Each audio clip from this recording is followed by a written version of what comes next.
नमो विष्णुपादाय कृष्णपृष्ठाय भूतले श्रीमते कीर्तनानंद स्वामी नामिने। नमस्ते गौरपदाय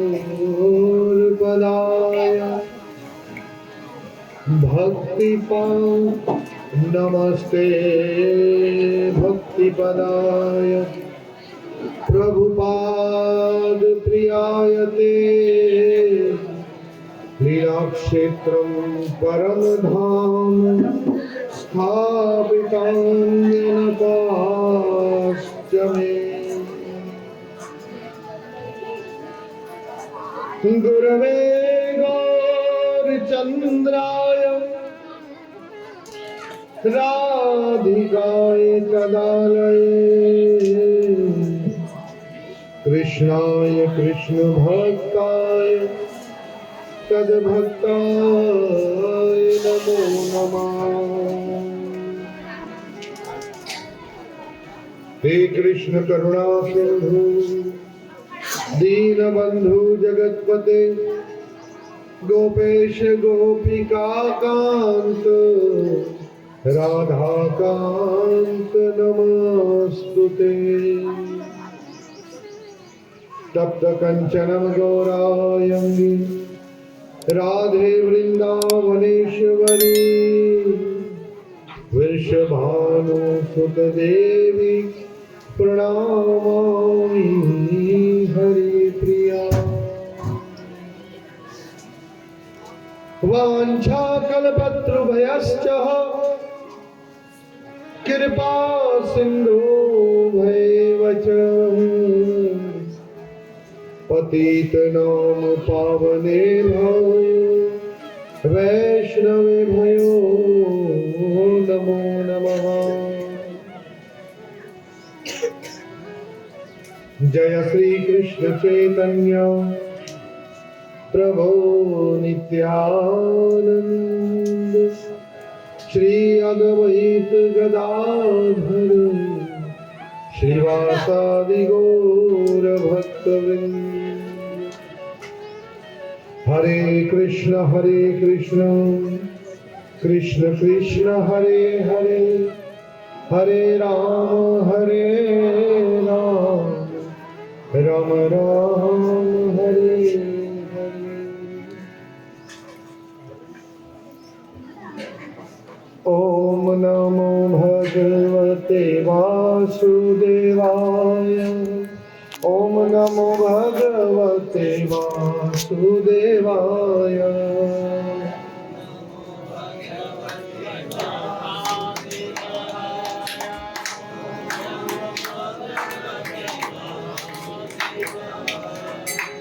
ओम नमो भगवते वासुदेवाय ओम नमो भगवते वासुदेवाय।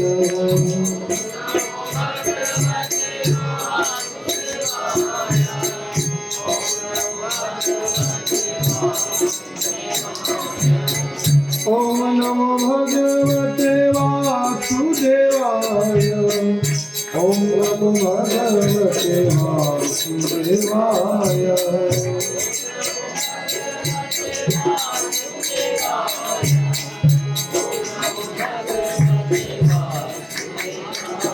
ओम नमो भगवते वासुदेवाय ओम नमो भगवते वासुदेवाय।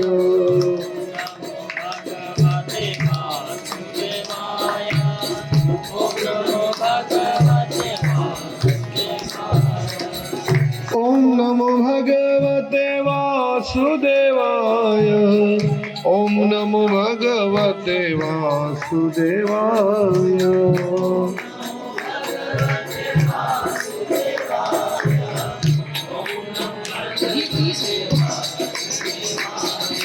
ओम नमो भगवते वासुदेवाय ओम नमो भगवते वासुदेवाय। ओम नमो भगवते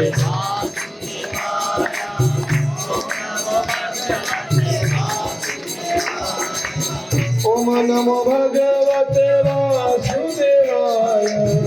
ओम नमो भगवते वासुदेवाय।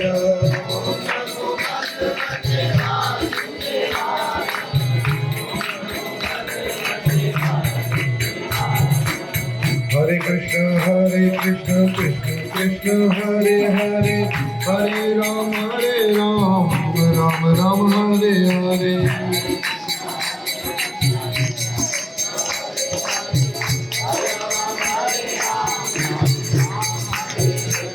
हरे कृष्ण कृष्ण कृष्ण हरे हरे, हरे राम राम राम हरे हरे। हरे कृष्ण कृष्ण कृष्ण हरे हरे, हरे राम राम राम हरे हरे।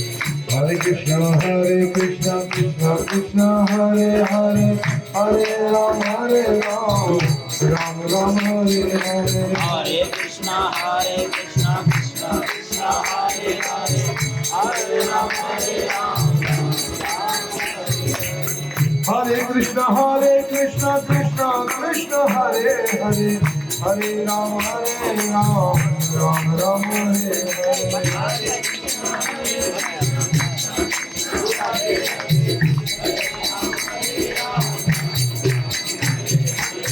हरे कृष्ण कृष्ण कृष्ण हरे हरे, हरे राम राम राम हरे हरे।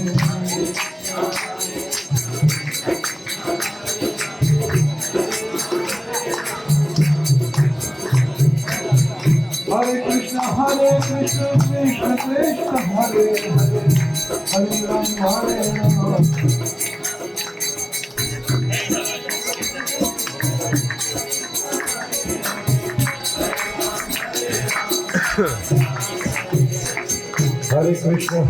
कृष्ण कृष्ण कृष्ण हरे हरे, हरे राम राम हरे हरे।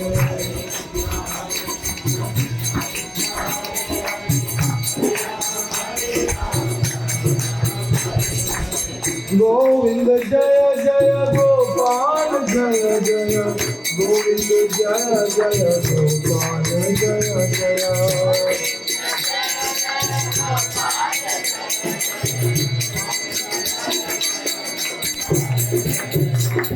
गोविंद जय जय गोपाल जय जय, गोविंद जय जय गोपाल जय जय।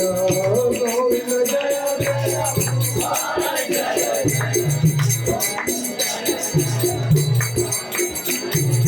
गोविंद जय जय गोपाल जय जय, गोविंद जय जय गोपाल जय जय।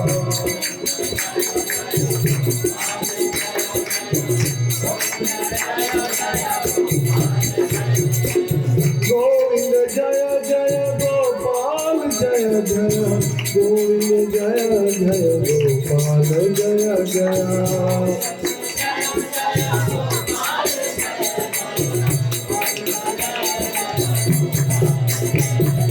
श्री राम जय राम, श्री राम जय राम। श्री राम जय राम, श्री राम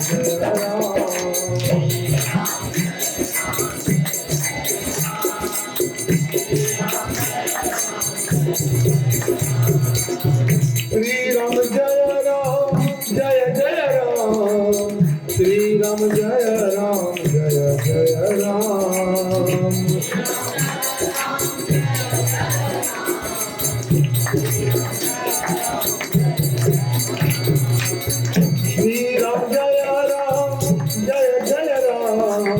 श्री राम जय राम, श्री राम जय राम।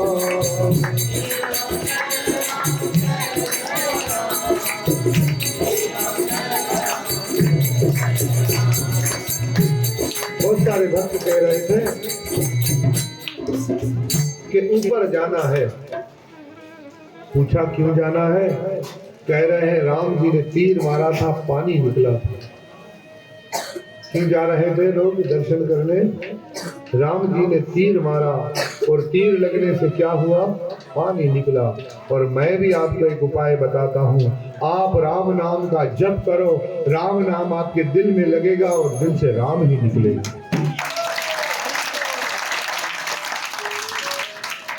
राम के तीर से तो पानी निकलता है, पर राम के नाम से तो हृदय से राम ही निकलता है। अब राम निकालना है कि तीर मारना है भाई?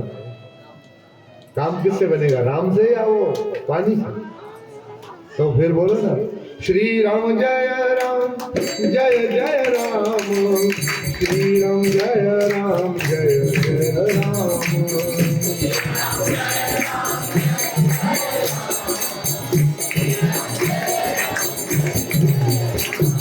श्री राम जय जय राम, श्री राम जय राम जय जय राम, श्री राम जय जय राम, श्री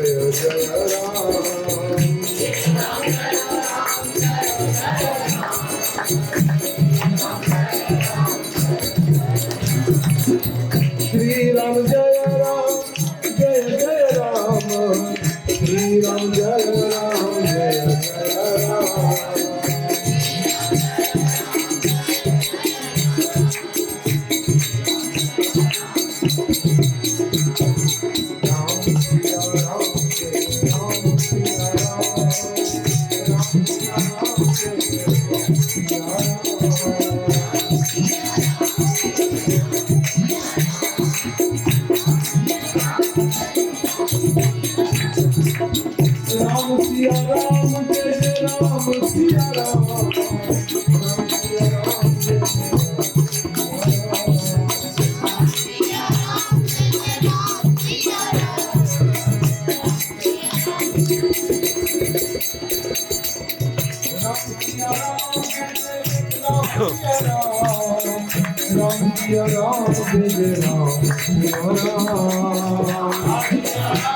श्री राम जय राम जय जय राम, श्री राम जय राम जय जय राम,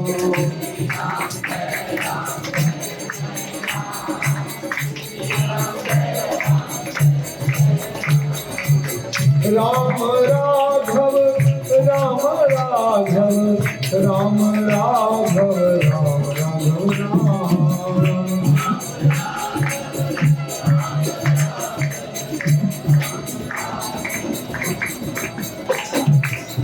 श्री राम जय राम जय जय राम, श्री राम जय राम जय जय राम,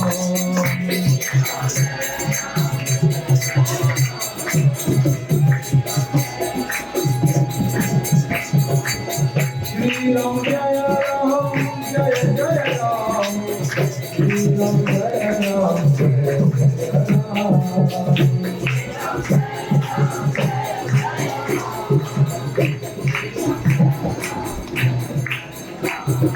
राम राघव राम राघव राम राघव राम, राम राघव राम राघव राम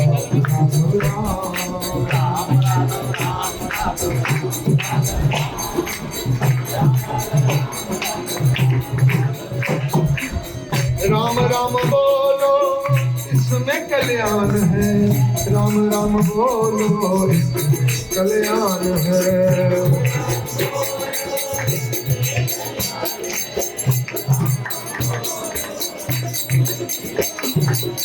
राम राम बोलो राम राम बोलो, राम राम बोलो इसमें श्री राम है, राम राम बोलो राम राम बोलो, राम राम बोलो इसमें श्री राम है, राम राम बोलो इसमें कल्याण है, राम राम बोलो इसमें कल्याण है,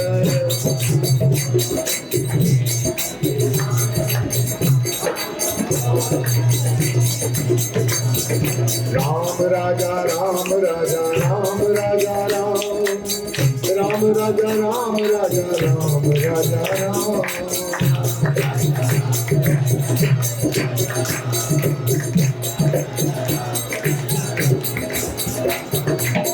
हरे कृष्ण कृष्ण कृष्ण हरे हरे, Hare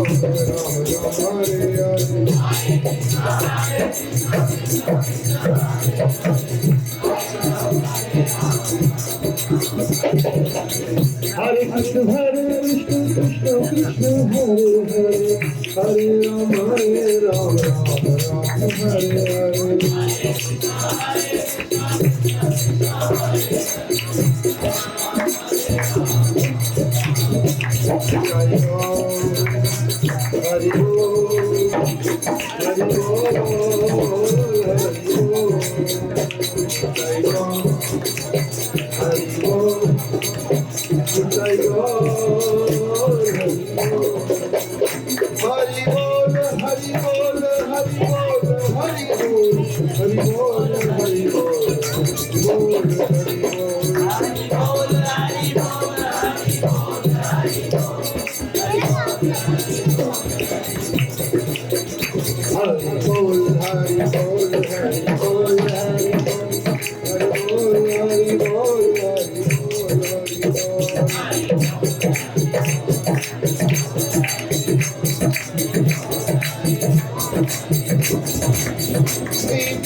नाम संकीर्तन की कली पावन अवतार गौर सुंदर महाप्रभु की प्रिय भक्तों और माताओं, आज कथा का चौथा दिवस है।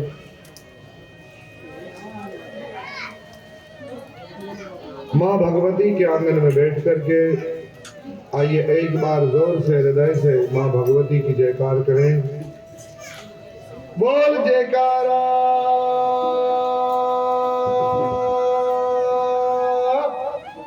साचे दरबार। शेरावाली का बोल रहा है, किसका बोल रहा है? कहाँ बैठे हैं, किसके दरबार?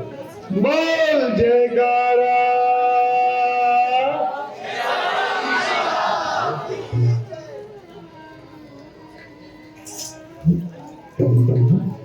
अरे जब माँ पालती है तो माँ का कितना गुणगान किया, कल किया कि नहीं किया? कल की कथा में माँ का, बाप का। जो 4 बच्चे पालती है उसका इतना गुणगान है, जो पूरे जगत को पालती है उसका गुणगान नहीं करेगी क्या? है? तो इसलिए बहुत प्यार से और बहुत उत्साह के साथ बोल जयकारा। तो मेरी माँ भगवती की जय जयकार करने के साथ आइए फिर भगवत गीता में प्रवेश करते हैं। श्रीमद् भगवत गीता के 9वें अध्याय पर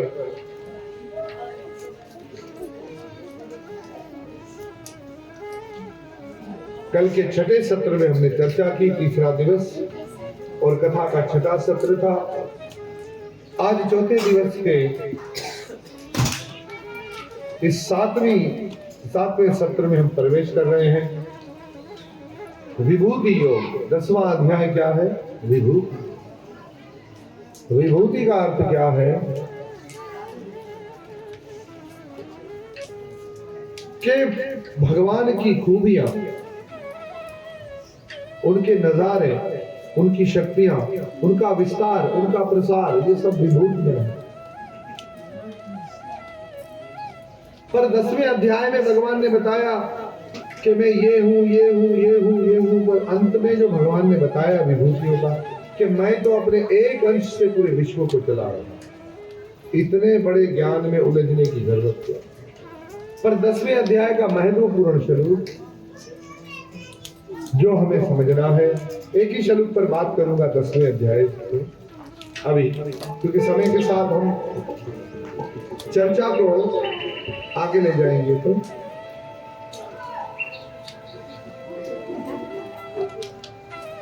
10वें अध्याय का 10वां श्लोक, जिसमें भगवान बार बार अपने भजन की बात कह रहे हैं। अर्जुन को भगवान युद्ध करने से भी ज्यादा कहते हैं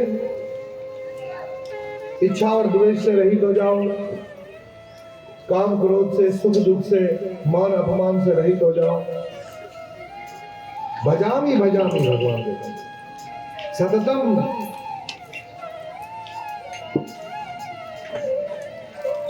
भजन करने का भगवान कहते हैं।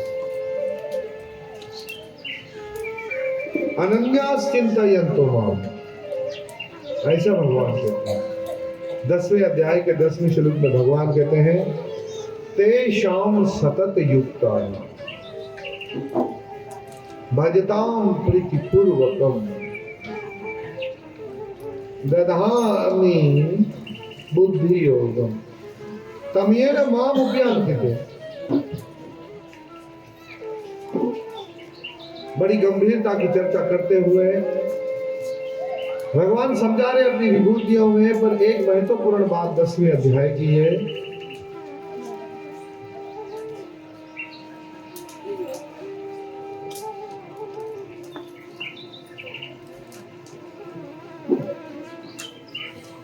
कि भगवान ने कहा 9वें अध्याय के 22वें श्लोक में, तो भगवान ने वादा किया योग शहम वहा में हम, मैं अपने भक्त की तमाम तर्जुमे जरूरतों को पूरा करता हूं, जो उसके पास है उसकी रक्षा करता हूं। उसके साथ ही मेरे गोविंद ने यह भी कहा, जो भक्ति योग भगवान बताते आ रहे हैं, 7वें अध्याय से भक्ति योग शुरू हुआ है, जो सतत इसके साथ युक्त रहता है, सततम तेषाम सतत युक्तानाम, और क्या करता है भजताम प्रीतिपूर्वकम, पर भजता है कैसे? प्रेम से भजता है, प्रेम के साथ। जैसे छोटा बच्चा है ना, वो भी प्रेम चाहता है। प्रेम तो सभी चाहते हैं, भगवान भी आपसे प्रेम चाहता है। जो भगवान कहते हैं भजताम प्रीतिपूर्वकम, प्रेम के साथ भजन करो। तो फिर मैं क्या करूंगा? ददामि बुद्धि योगम, मैं तुम्हें अकल दूंगा। कभी कभी लोग पूछते हैं कि भाई आप लोग सीधे सीधे सबको माला पकड़ा देते हो। आप नए किसी बच्चे को माला हाथ में दो ना, तो उसको आप एक प्रचार करने वाले कम प्रचार करेंगे और 10 उसको माला छुड़ाने के लिए प्रचार करेंगे। पहले पहले तो लोग भाषण देंगे माला मन की भली, माला अंदर होती है, ये दिखावा नहीं करना है। और उसी को पूछो जैसा भाषण दे रहा है कि तुम्हारी पत्नी विधवाओं के कपड़े पहन के तुम्हारे साथ घूमे, बोलेगा क्यों? विधवाओं की तरह क्यों? भाई विधवाओं की तरह घूमे, दिखावा क्या करना कि तुम इसके पति हो गए? तो कहेगा नहीं। अगर अमीर आदमी होगा तो बोलेगा क्यों फकीरों की तरह घूमोगी भाई, है? लोग क्या बोलेंगे? इसीलिए हम कृष्ण भक्त हैं, हम राम भक्त हैं, हम प्रभु प्रेमी हैं, तो पता तो चले कि कैसे है। तो शुरुआत तो तुम्हें माला हाथ में लेकर करनी पड़ेगी, है?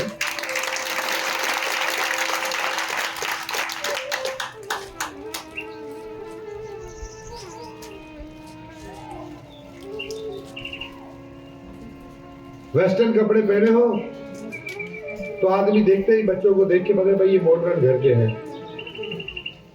वेस्टर्न कपड़ों को देख के ही पता चल जाए। ऐसे ही माला हाथ में लो, तिलक लगा हुआ हो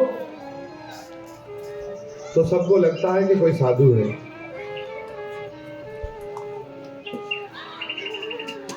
सबसे पहले आप किसी के हाथ में जब माला हम देते हैं वो भजन करने लगता है।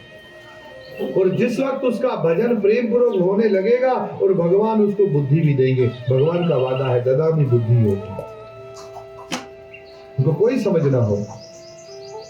बिल्कुल अभी मुझसे प्रश्न हुआ कि एक भोला भक्त हो, जैसे कुछ भक्त लोग होते हैं ना, भगवान में, देवताओं में, भगवान के कीर्तन में, देवताओं के तो दुनियादारी में, भक्ति में फर्क ही नहीं कर पाते, भावुक होते हैं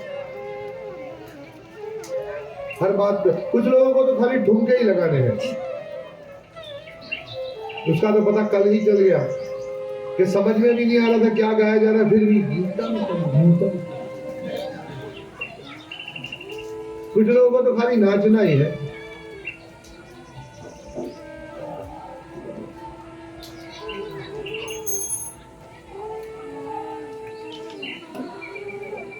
वो अपने खैबर पख्तून के गवैये मशहूर है अताउला।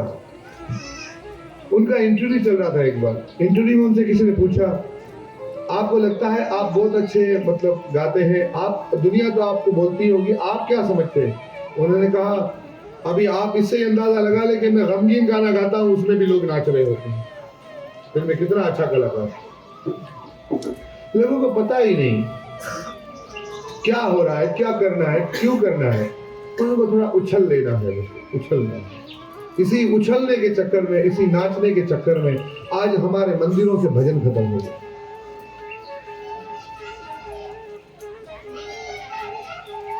आज हमारे सत्संगों में से हरी कथा निकल गई। क्यों? लोग खाली नाचना चाहते हैं, उछलना चाहते हैं, चाहे भले जितनी भी मर्यादाएं भंग हो जाए। पर ऐसे घोर कलयुग में कोई सतत भगवान का भजन करे, हाथ में माला उठाओ, उसको याद करो, और कभी तुम दुख से, अभाव से, किसी के प्रभाव से या स्वभाव से, प्रेम से उसको याद कर लोगे ना, वो तुम्हारा ददामी बुद्धि योग बना देगा। वो तुम्हें इतनी बुद्धि दे देगा कि फिर तुम उसे छोड़कर कहीं नहीं जाओगे, इधर उधर नहीं भटकोगे। ये समझाने से भी बात नहीं बनती है, भगवान के नाम से बात बनती है।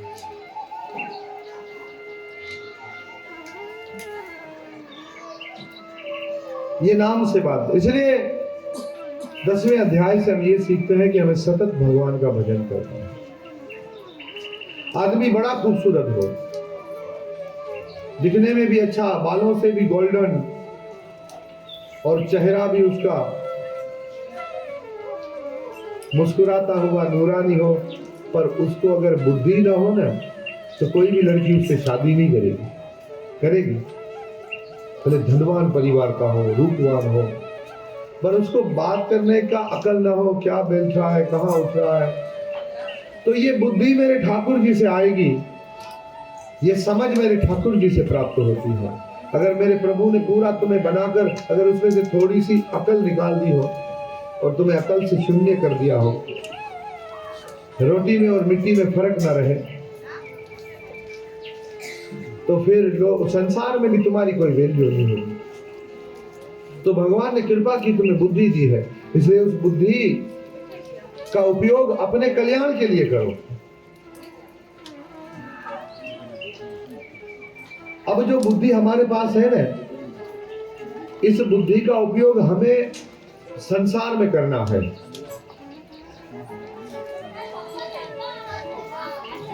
और मन किसमें लगाना है? मन कृष्ण में लगाना है। मन लगा दिया हमने संसार में और बुद्धि लगा रहे हैं भगवान में। और जब तक बुद्धि योग नहीं हुआ, तब तक तुम बुद्धि लगाने की भगवान में कोशिश करोगे तो वो तेल और पानी की तरह कभी मेल नहीं खाएगा। जब मेरे ठाकुर की तरफ से बुद्धि योग होगा, तो जैसे दूध और पानी मिल जाते हैं, ऐसे भक्त और भगवान के विचार मिल जाते हैं।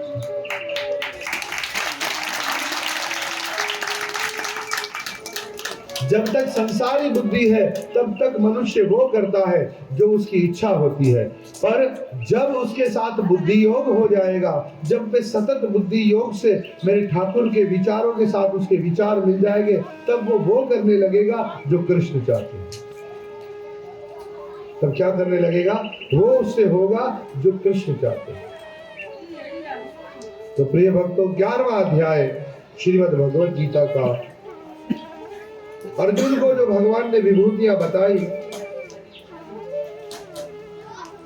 अब अर्जुन के मन में जिज्ञासा जाग गई कि हे प्रभु,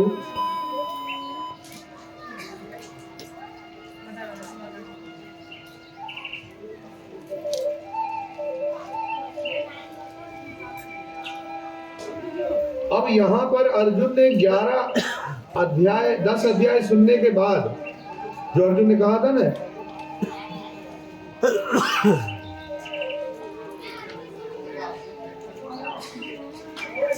कि मैं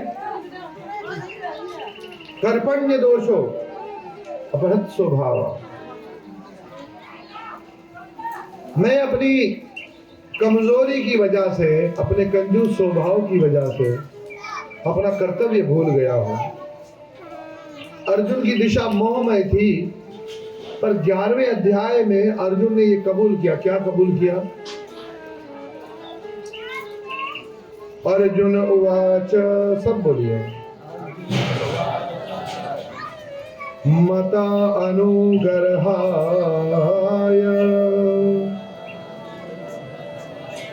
परमं गुह्यमं अध्यात्म संज्ञितम् यततव्या उक्तवं वच तेन मोह अयं विगतः। अर्जुन कहता है, मद अनुग्रहाय परमं गोह्यम अध्यात्म संज्ञितम यत यत वयोक्तम वचस्तेन मोहो अयम विगतो मम। अब यहाँ अर्जुन ने कहा भगवान को, भगवान ने अपनी विभूतियां बताई, इतना सारा ज्ञान बताया, परम गोह्य ज्ञान भी बताया 9वें अध्याय में। तो अब अर्जुन कह रहा है, आपने जिन अत्यंत गोह्य आध्यात्मिक विषयों को मुझे उपदेश दिया है, आपने जो छुपा हुआ राज था वो राज मुझे बताया है। जो आपने बताया, कहना अर्जुन चाह रहा है, आज तक ऐसा किसी ने नहीं बताया।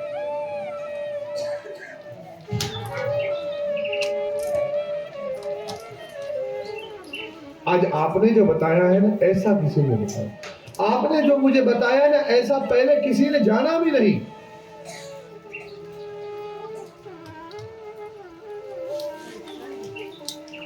हो सकता है उनको बताया गया हो, पर किसी ने ऐसा समझा भी नहीं। अब उसमें ऐसा क्या था? कोई कथा कहानी तो थी नहीं।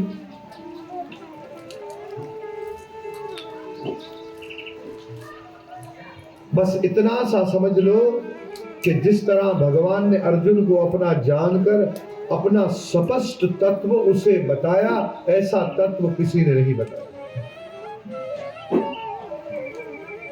अर्जुन को भगवान ने एकमात्र सतत अपने आप से, मतलब खुद कृष्ण कह रहे हैं, मुझसे तुम जुड़ो और सब कुछ मेरे लिए करो, मैं सब वजहों की वजह हूं। कई लोगों के मन में है, इसका कारण तो ब्रह्मा है, इसका कारण तो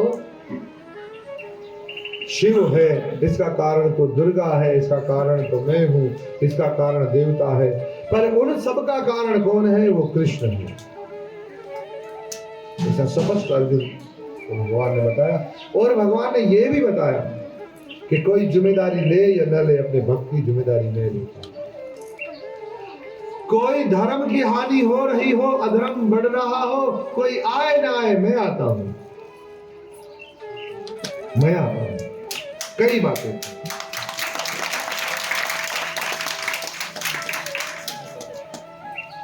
कई को ये बातें बताई। ऐसा सरल भाव से कृष्ण ने बता दिया, पत्रम पुष्पम फलम तो यम भक्ति परीक्षति। मेरी सेवा अगर तुम पत्ते, फल और फूल से करो तो वहां से भी प्रेम से करो, तो मैं उसको पूरे मन से ग्रहण करता हूं। कितना सरल कर दिया। ना कोई राजसु यज्ञ है, ना कोई अश्वमेध यज्ञ है, ना कोई तीर्थ याटन है, कुछ नहीं। थोड़ा सा जल,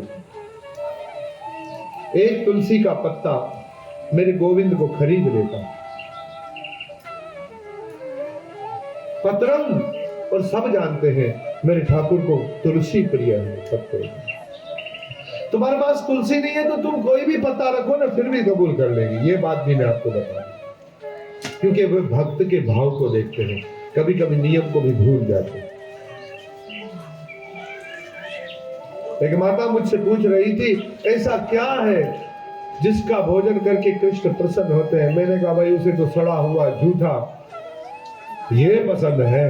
बोले ये तो नहीं कर सकते, पर उसे कितने अनुग्रही है। शबरी के झूठे बेर प्रमाण करते हैं कि वो उसमें उसका झूठन नहीं देखते हैं, उसका भाव देखते हैं। विदुर पत्नी के हाथ से केले का छिलका उन्हें स्वाद देता है, तो हम ये सोचे कि उनको किसमें स्वाद आएगा, ये हमारी सामर्थ्य से बाहर है। पर बस जिस भक्त के हृदय में प्रेम है, उसके हाथ से कड़वे खट्टे तीखे तीखे छिलकों में भी उसको स्वाद आ जाए।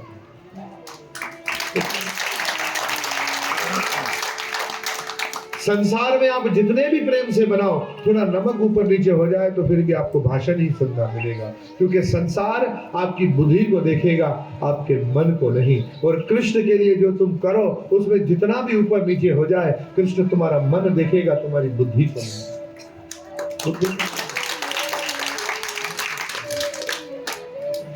कृष्ण किस मन से दिया गया? कृष्ण मन से किया गया है। अर्जुन ने सुना, ये बहुत गंभीर बात थी, भगवान ने इतना सरल करके अपने आप को आगे रख दिया।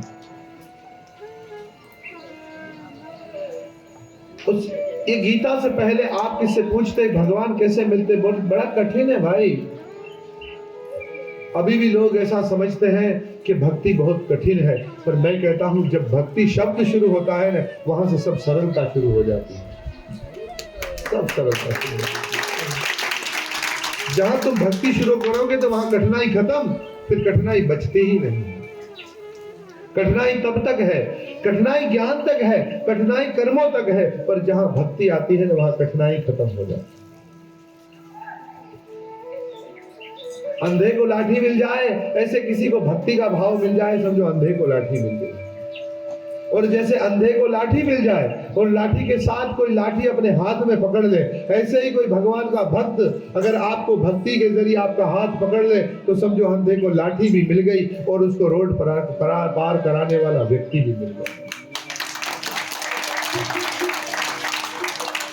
अब उसकी इंद्रियों की जरूरत नहीं है, अब उसकी आंखों की जरूरत नहीं, उसको बुद्धि की जरूरत नहीं, अब वो मंजिल तक पहुंच जाएगा। इसलिए भक्ति में बुद्धि की जरूरत नहीं पड़ती, साधनों की नहीं, परंतु भाव की जरूरत है।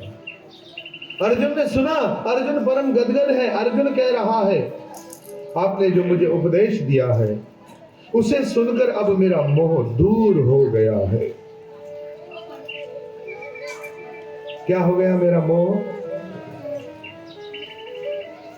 अर्जुन ने कहा, मोहो अयम विगतो ममा, मेरा मोह दूर हो गया है। फिर जब मोह दूर हो गया तो फिर बाकी अध्याय क्यों सुनाए गए? 8 अध्याय फिर सुनाए गए। क्यों? क्योंकि जो दूर हुआ है फिर आ जाएगा, अभी तक नष्ट नहीं हुआ है। अब कृष्ण ने तो निर्णय किया हुआ है कि जब तक अर्जुन का मोह नष्ट नहीं होगा तब तक मुझे इसे गीता सुनाना। और आपका भी मोह थोड़ी देर के लिए दूर हो। अभी आप घर छोड़ के आए हैं, परिवार छोड़ के आए हैं, कारोबार छोड़ के आए हैं, कई रीति रस्म रिवाज छोड़ के आए हैं, पर वो आपसे दूर हुए, खत्म नहीं हुए। उनके प्रति आपका आकर्षण खत्म नहीं हुआ है, और भी थोड़ी दूरी हो गई है। जैसे ही जाओगे और घनिष्ठता से लग जाओगे। हो 10 दिन तक कुछ नहीं किया, अब तो बड़ा तेजी से काम करना है भाई। और 10 दिन हम यहाँ थे, पता ही नहीं चला कितने पोपे तैयार हुए थे भाई।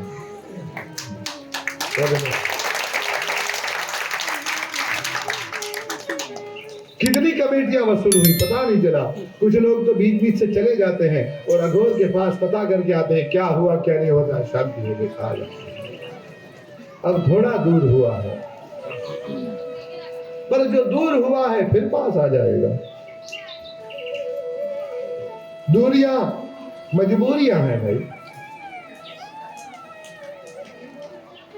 पर ये जब खत्म नहीं होगा मोह जो है, तो फिर पास रहने पर भी व्यक्ति मोह खत्म हो जाए ना, तो आप किसी वस्तु के पास भी रहो तो आपके लिए बंधन का कारण नहीं होगा।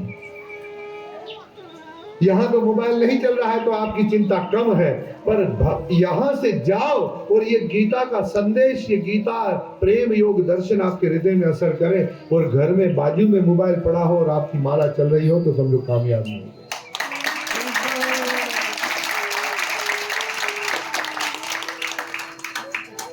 हजारों रिश्ते आ रहे हो और फिर भी आदमी संन्यास ले तो सन्यासी कहा जाएगा। कोई लड़की मिली नहीं, वक्त के साथ साथ आधे गंजे हो गए और अब बोले हम सन्यासी हैं, तो ये तो सन्यास नहीं हुआ। चिंतन तो स्त्री का चल रहा था, अब किसी ने भाव नहीं खाया तो क्या करें। मूंड मुड़ाए तीन फल, सर की मिटे खाज, खाने को लाडू मिले लोग कहे महाराज। खाली गंजे होने में कितना फायदा है, खाली गंजे हो जाओ तो ही लोग क्या कहेंगे, सर की गर्मी भी खत्म, खाने को लड्डू भी मिलेंगे, लोग कहेंगे महाराज आ गए।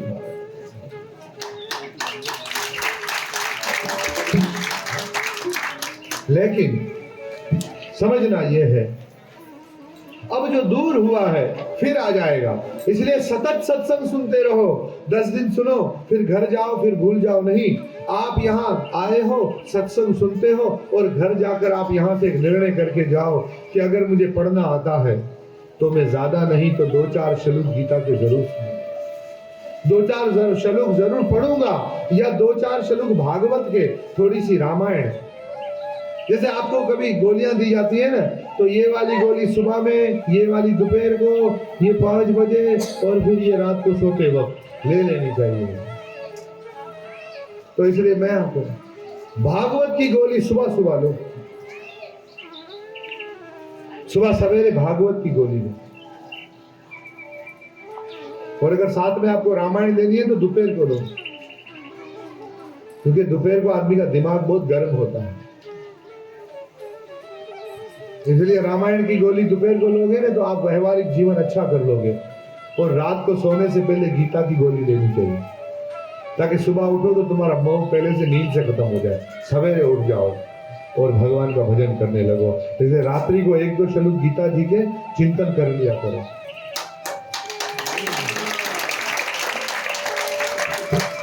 दवा है ये मोह रूपी भूत को भगाने की। किसी को भूत लग जाए तो किसी आलिम के पास चले जाते हैं ना, तो वो उसको तावीज देते हैं, खाकी, आबी, आछी, इस किस्म के तावीज होते हैं। किसी को सीखने हो तो मेरे पास आना, मैं बताऊं। आपको सीखना है सुजल भाई तावीज लिखना? नहीं, क्यों नहीं सीखना? तो उसको तावीज देते हैं, ये गले में बांधना, ये दरखत में बांधना, इसको जला के धुआं लेना, क्यों होगा? इसका भूत भागेगा। मैंने तो आपको तावीजों की पूरी किताब बताई है, एक एक शब्द पर उसके कई मंत्र लिखे हुए हैं। थोड़ा रामायण पढ़ो, थोड़ा गीता पढ़ो, थोड़ा भागवत पढ़ो, तुम्हें लगा हुआ संसार का ये भूत आस्ते आस्ते उतर जाए।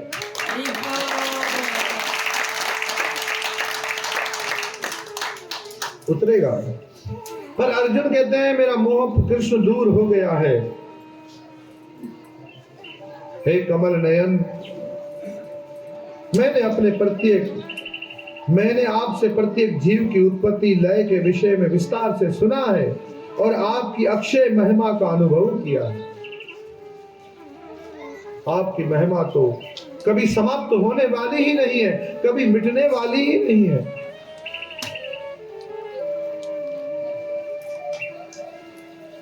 अब प्रभु कृपा करके आपने जिन विभूतियों का वर्णन किया है, अब मैं उनका दर्शन करना चाहता हूं। आपकी कृपा से उसे देखना चाहता हूं। कृष्ण ने कृपा की, अर्जुन को दिव्य दृष्टि दी, अर्जुन दिव्य दृष्टि प्राप्त करके भगवान का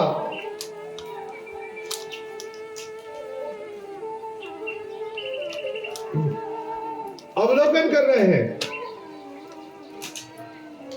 अवलोकन करते करते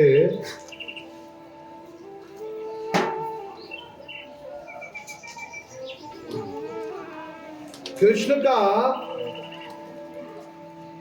दर्शन करते करते अर्जुन की जो हालत हुई, ये पूरा जो विश्व रूप देखा, तो फिर अर्जुन इतना थरथर कांपने लगा, इतना कांपने लगा, डर गया, भयभीत हो गया और कृष्ण से कहने लगा कि हे देव आप कौन हैं।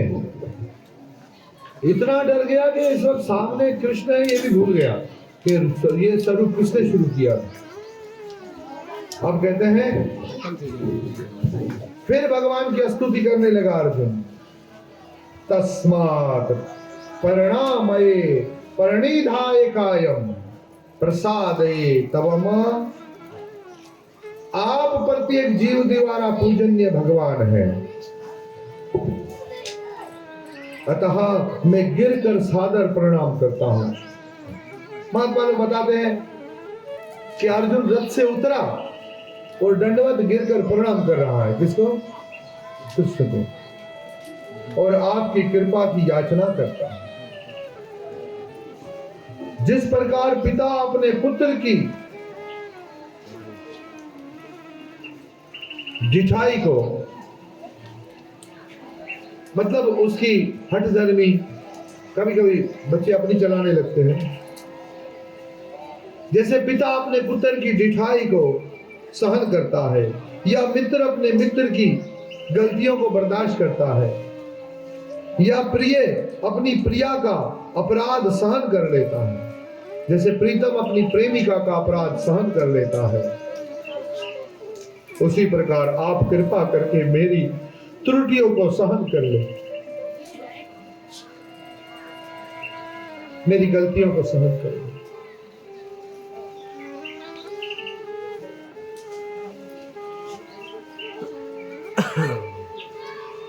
जैसे अर्जुन ने प्रार्थना की, ऐसे हम भी कह सकते हैं प्रभु। इसलिए तो साधु लोग गाते हैं, आपने गज पर कृपा की, आपने गुनिका पर कृपा की। हे प्रभु, ना मैं आपको इस योग्य हूं कि आपका पुत्र कहूं, मैं इस योग्य भी नहीं कि आपको अपना मित्र कहूं, मैं इस योग्य भी नहीं कि मैं आपको अपना पति कहूं। इन संबंध जोड़ने के लिए मेरे पास कोई सामग्री नहीं है, कोई वजह नहीं है, तब मैं आपको क्या कहूं। मैं तो मात्र इतना कहूंगा कि हे प्रभु, गुणका को तारा तूने नाचने नचावने को, गजराज तारा तूने आवने को जावने को, मीरा को तारा तूने भजन सुनावने को, जयदेव को तारा तूने कविता सुनावने को। अलग अलग भक्तों को अलग अलग प्रकार से कवि ने बड़ा विस्तार से गाया है। मैं संक्षेप में कहूं कि नहीं योग्यता हम में कोई चतुराई है, हमको जो तारोता में ताकी बढ़ाई है। हम में कोई चतुराई भी नहीं, कोई योग्यता भी नहीं, हमारी बारी है प्रभु। पतित पावन आपका नाम तभी सार्थक होगा कि हम जैसे पतितों को आप तार दें।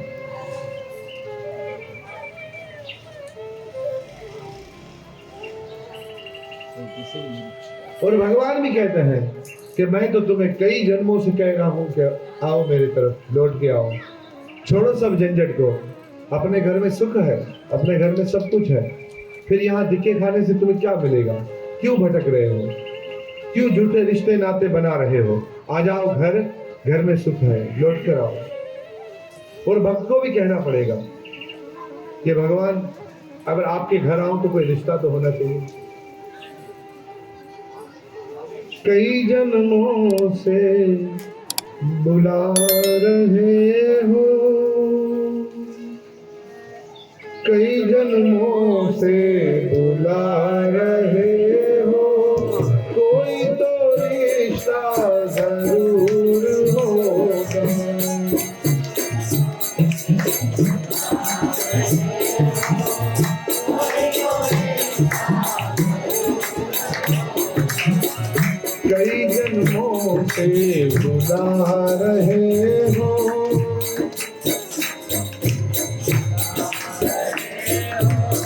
कोई तो रिश्ता जरूर होगा, कोई तो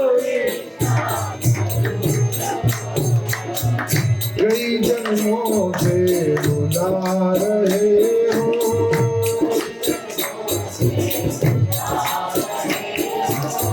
कोई तो रिश्ता जरूर होगा, कोई तो नजरों से नजरें मिला ना पाऊं, नजरों से नजर नजरों से नजरें मिला ना पाऊं,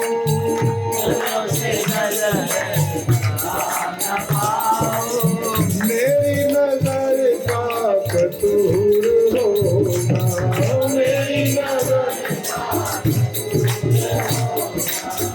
मेरी नजर का कसूर होगा,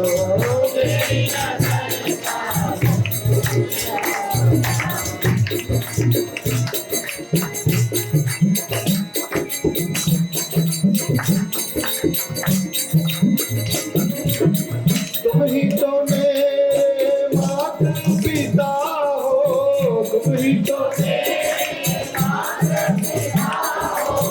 तुम ही तो मेरे माता पिता हो,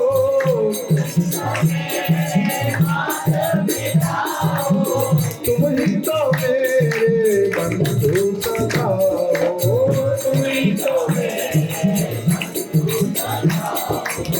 कितने नाते तुम संग जोड़े,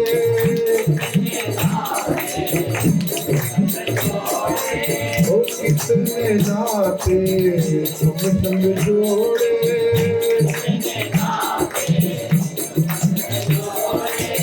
कोई तो नाता जरूर होगा, कोई तो कई जन्मों से बुला रहे हो,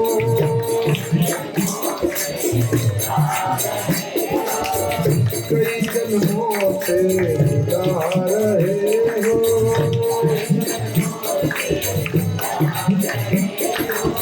कोई तो रिश्ता जरूर होगा, कोई तो रिश्ता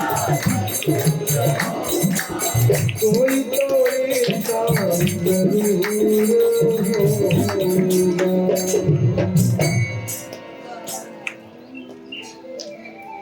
तो अर्जुन की तरह कि हे प्रभु,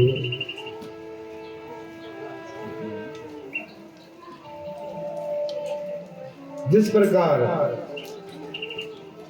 पिता अपने पुत्र की गलती को माफ करता है, मित्र अपने मित्र की भूल को माफ करता है, और प्रेमी अपनी प्रेमिका की गलतियों को माफ करना अपनी जगह पे है। जब तक प्रेमिका होती है तब तक गलती दिखती ही नहीं है, गलती तो तब दिखती है जब पत्नी बन जाती है। हाँ क्या?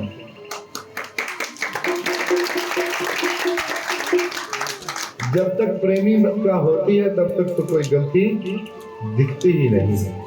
हाँ, दिखती गलती कब दिखती है? जब पत्नी बन जाती है।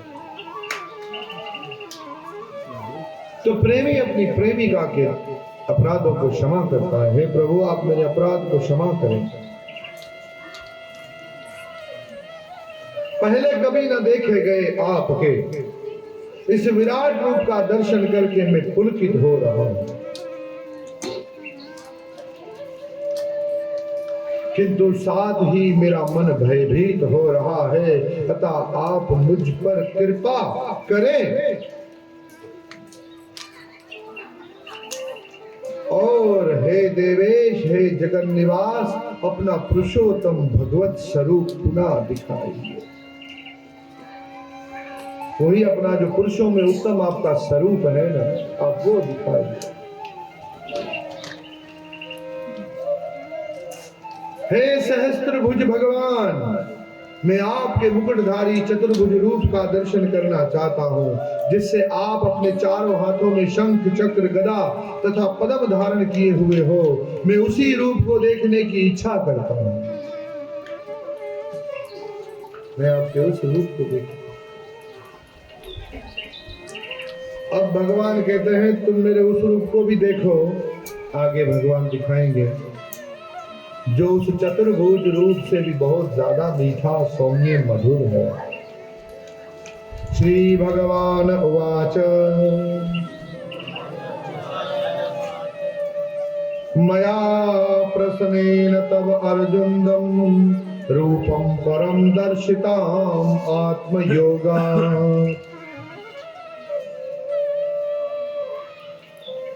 भगवान ने कहा हे अर्जुन,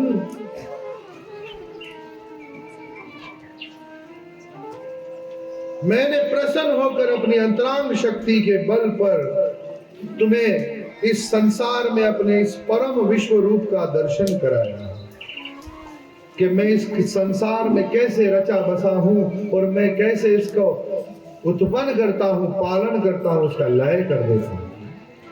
इसके पूर्व अन्य किसी ने इस असीम तथा तेजोमय आदि रूप को कभी नहीं देखा।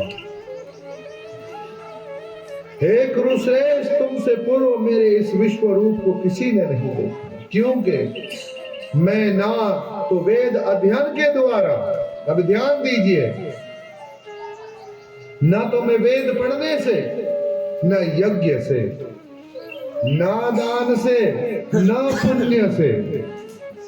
अब हम कर क्या रहे हैं? कुछ लोग वेद पढ़ रहे हैं, कुछ लोग यज्ञ में लगे हुए हैं,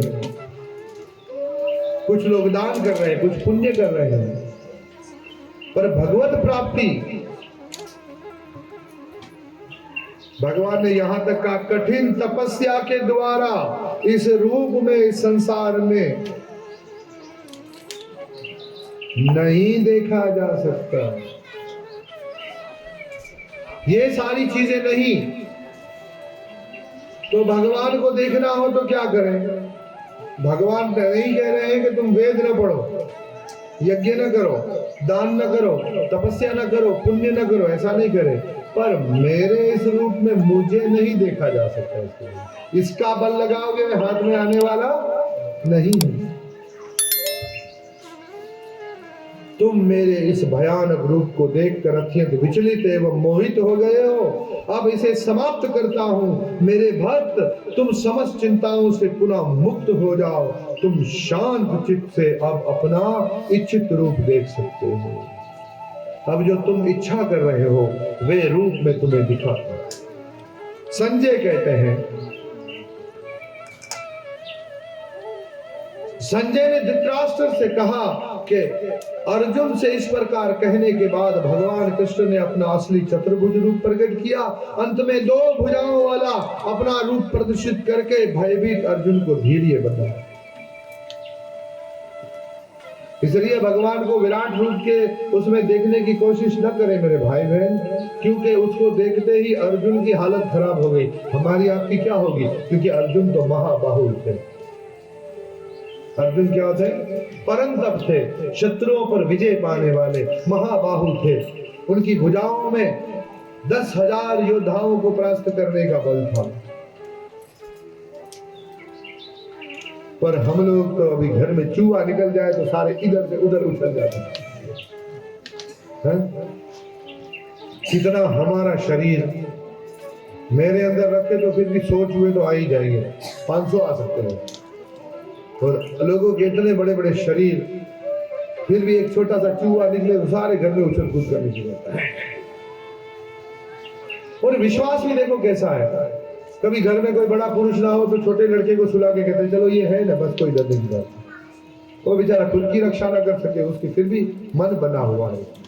सब नफ्सियात, मानसिक रोग है। तो छोटे बच्चे को भी घर में सुला के क्या कहते हैं, चलो भाई सुरक्षित है। कार्तिक स्वामी है कि नहीं? है।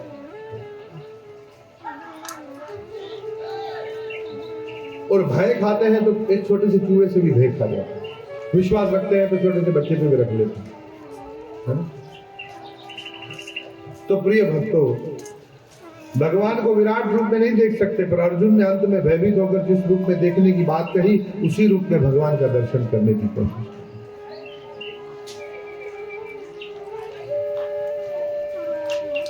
अर्जुन कह रहा है जब अर्जुन ने कृष्ण को उनके आदि रूप में देखा तो कहा, हे जनार्दन, आपके इस अति सुंदर मानवीय रूप को देखकर, क्योंकि अब कृष्ण ने 2 भुजाओं वाला रूप प्रकट किया, आपको इस अति मानवीय, इस इंसानी रूप में देखकर अब मैं स्थिर चित्त हूं और मैंने अपनी प्राकृत अवस्था प्राप्त कर ली। अब मैं अपनी सही हालत में हूं, अब मेरा डर भाग गया है। अब कृष्ण कहते हैं, सुदूरदर्शमिदं रूपं दृष्ट्वानासीयन मम देवाप्यस्य रूपस्य नित्यं दर्शनाकांक्षिण। श्री भगवान ने कहा, हे अर्जुन, तुम मेरे जिस रूप को इस समय देख रहे हो उसे देख पाना अत्यंत मुश्किल है, कठिन है, दुष्कर है। यहां तक के देवता भी इस अत्यंत प्रिय रूप को देखने की ताक में रहते हैं, और इसका प्रमाण श्रीमद् भागवत है। श्रीमद् भागवत इसका प्रमाण है कि देवता कृष्ण के इस रूप को देखने के लिए कितने लालायित रहते हैं कि अभी देवताओं को खाली पता चला है कि देवकी के गर्भ में 8वें भगवान अवतार लेकर आने वाले हैं, वो आदि भगवान प्रकट होने वाले हैं। सारे देवता आते हैं और जेल में गर्भ की स्तुति करते हैं।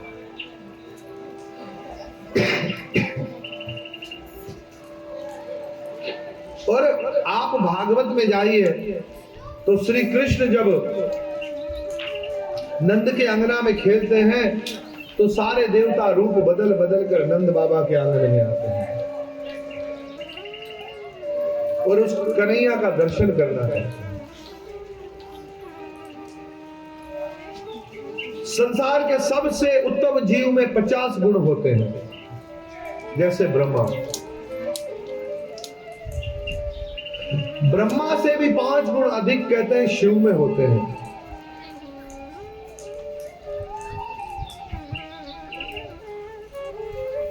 और श्री हरि विष्णु अपने लक्षणों से 60 गुणों को प्रकट करते हैं, पर 4 ऐसे और गुण हैं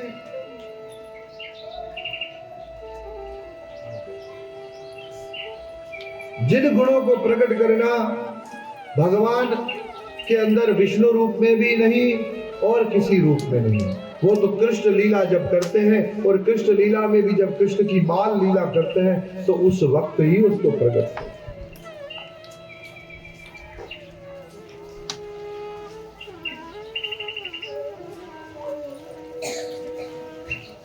पहला कृष्ण की लीला माधुरी, जितनी कृष्ण की लीला आकर्षित करती है इतनी किसी की भी नहीं करती।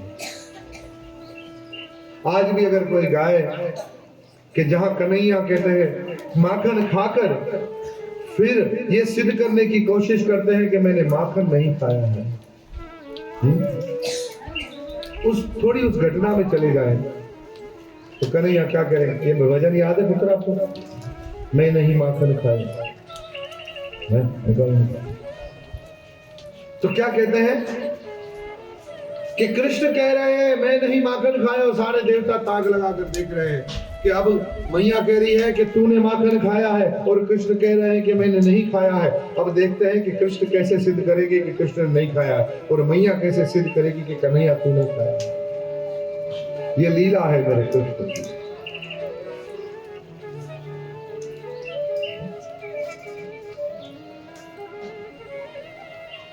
ले ले वो गयो ले ना माइक पियो ना वो दे दो।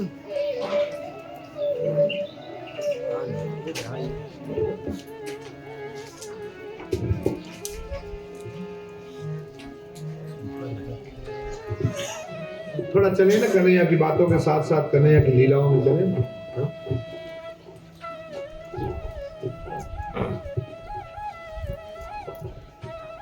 मैया मोरी मैं नहीं मानता,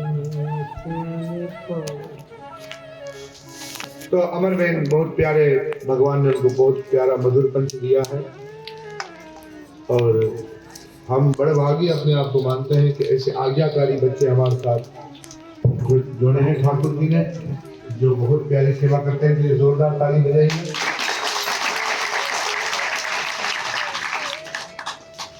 नहीं मिला मक्खन चुरा पे हुए, अब पकड़े गए और अभी इस बात को छुपाना भी नहीं था और इस बात को प्रकट भी नहीं करना था। तो फिर कन्हैया ने झट से कह दिया, सुन मैया मोरी।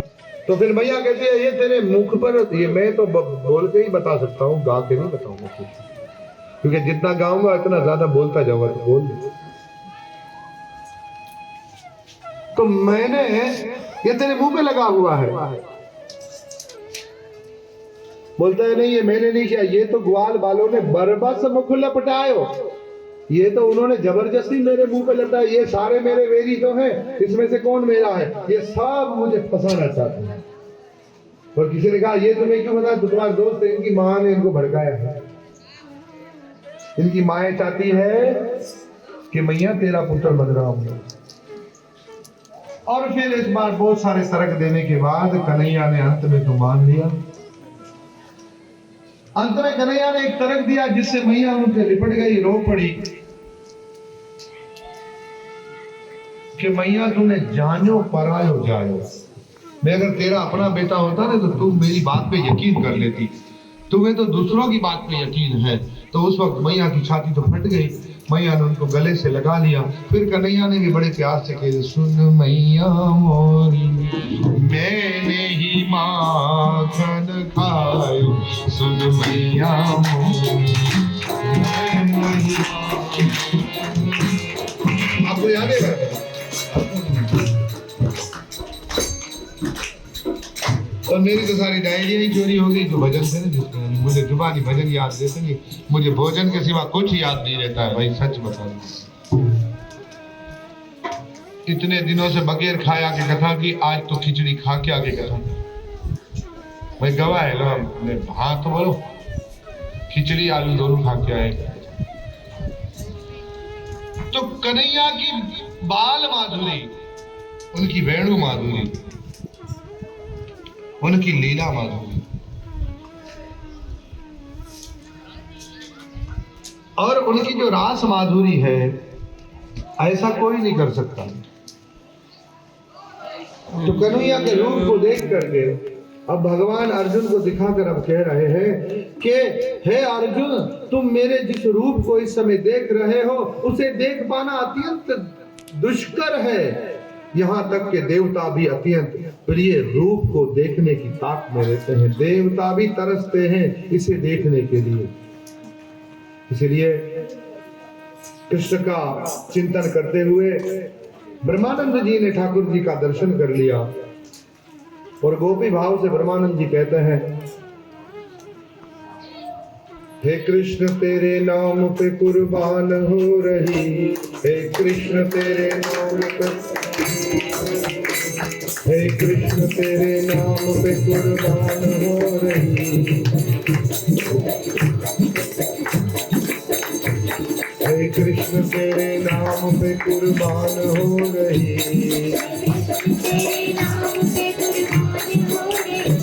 सूरत को तेरी देख परेशान हो रही, सूरत को तेरी देख परेशान हो रही, हे कृष्ण तेरे नाम पे कुर्बान हो रही, हे कृष्ण तेरे नाम पे कुर्बान हो रही। सूरत को तेरी देख परेशान हो रही,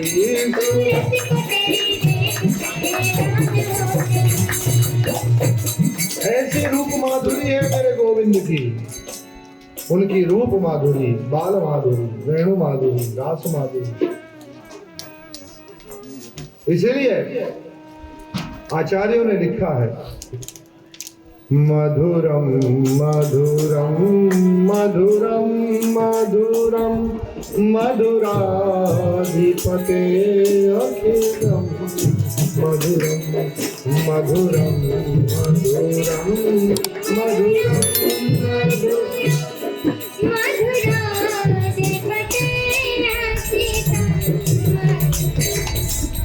तो उसमें भगवान का हर एक बात को उन्होंने सुंदर कहा है।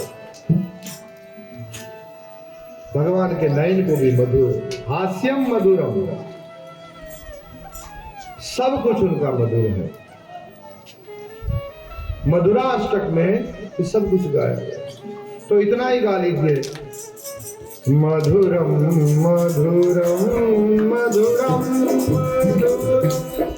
मधुराधिपते अखिलम मधुरम मधुरम मधुरम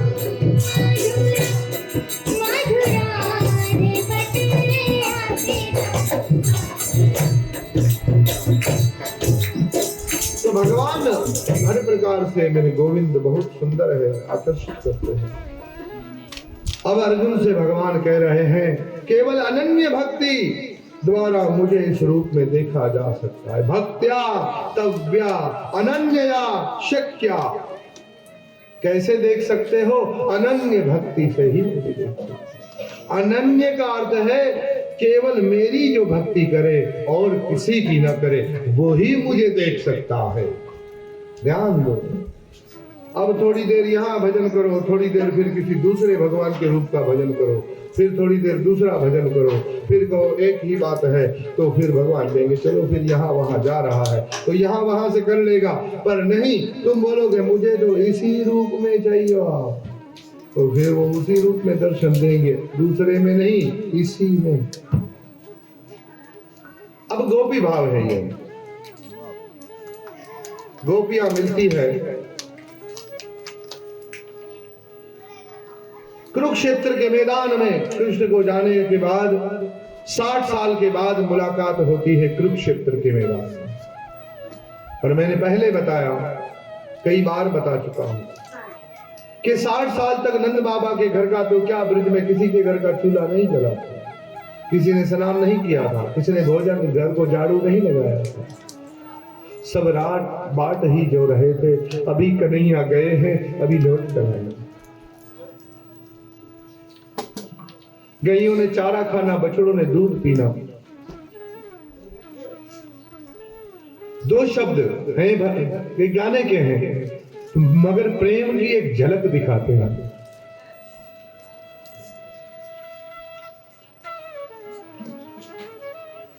जिस दिन से हुए तुम हमसे जुदा,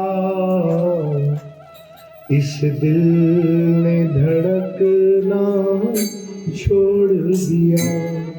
जिस दिन से हुए तुम हमसे जुदा, इस दिल ने धड़कना छोड़ दिया। है चांद का मुंह उतरा उतरा, तारों ने चमकना छोड़ दिया।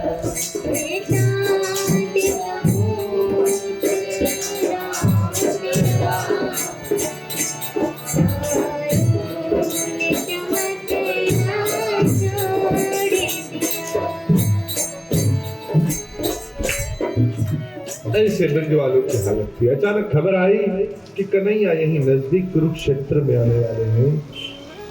सूर्य ग्रहण की पूजा के लिए, दान पुण्य के लिए। जो हमारे ग्वाल बाल नंगे पांव यहाँ रहते थे, वे अब तो राज राजेश्वर बन चुके हैं। वे तो चक्रवर्ती सम्राटों के भी सम्राट हैं। बड़े बड़े राजा महाराजाओं के मुकुट उसके आगे झुक जाते हैं और हजारों की संख्या में उनका परिवार है। ऐसा ब्रजवासियों को पता चला। उस दिन सब नहाते हैं।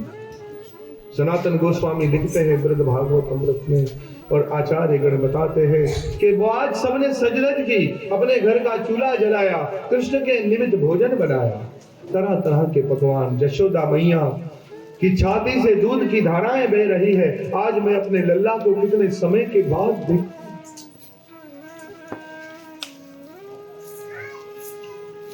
युगायतम निमीषेणम चक्षुषा परवर्षायतम शून्यायतम जगत सर्व गोविंद विरहणे में। हे गोविंद, तेरी जुदाई में ये पूरा संसार मुझे जीरो लगता है। ऐसा महाप्रभु कहे। तो उसी तरह ब्रजवासियों की ये दशा है। महाप्रभु जो बड़बड़ाते हैं, वो ब्रजवासी जिस भाव से कृष्ण का चिंतन करते हैं, इसी बात को बड़बड़ाते हैं।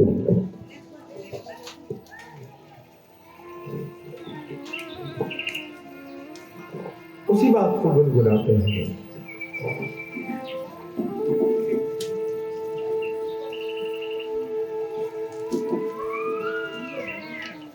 अब जो है सब कुरुक्षेत्र के मैदान में आए हैं ना, देखो अनन्यता की बात पर बात बता रहा हूं। अब सबने कृष्ण का दर्शन किया, भैया ने भी देखा, नंद बाबा ने भी देखा, दूसरे तो सब ग्वाल बालों ने देखा, सबका अपना अपना भाव। पर गोपियों ने जब कृष्ण को देखा, प्रिया जी ने जब कृष्ण को देखा, तो उनको देखने का उन्हें आनंद तो आया, पर परमानंद नहीं आया।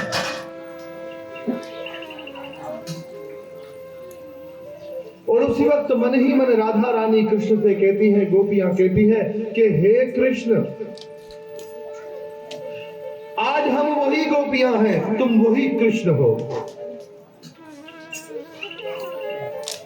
पर वृंदावन के घने कुंज में, मालती के उन फूलों के बगीचे में जो मिलने का आनंद था तुम्हारे गोप वेश में, वो आनंद यहां नहीं है, यहां नहीं है, यहां नहीं है। इस तुम्हारे रूप में हमें वो आनंद नहीं। तो जो भक्त हैं, वो भगवान के एक स्वरूप के प्रति अपना आकर्षण रखते हैं। जो ब्रज के, वृंदावन के चाहने वाले उस कन्हैया को नंद कुमार के रूप में जो देखते हैं, जिसमें मोर मुकुट धारण किए हुए कन्हैया, उसका किसी और रूप की तरफ मन जाता ही नहीं है, और छवि उसको भाती ही नहीं है। ये अनन्यता की बात है। और भगवान कह रहे हैं, जो अनन्य भाव से मेरी भक्ति करता है वो ही देख सकता है।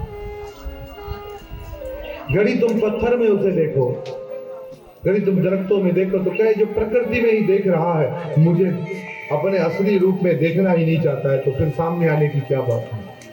पर तुम कहो कि तुम सब जगह हो, तो तुम रहो, पर मेरे सामने तो तुम्हें उसी रूप में आना है जिस रूप में हम तुम्हें देखना चाहिए।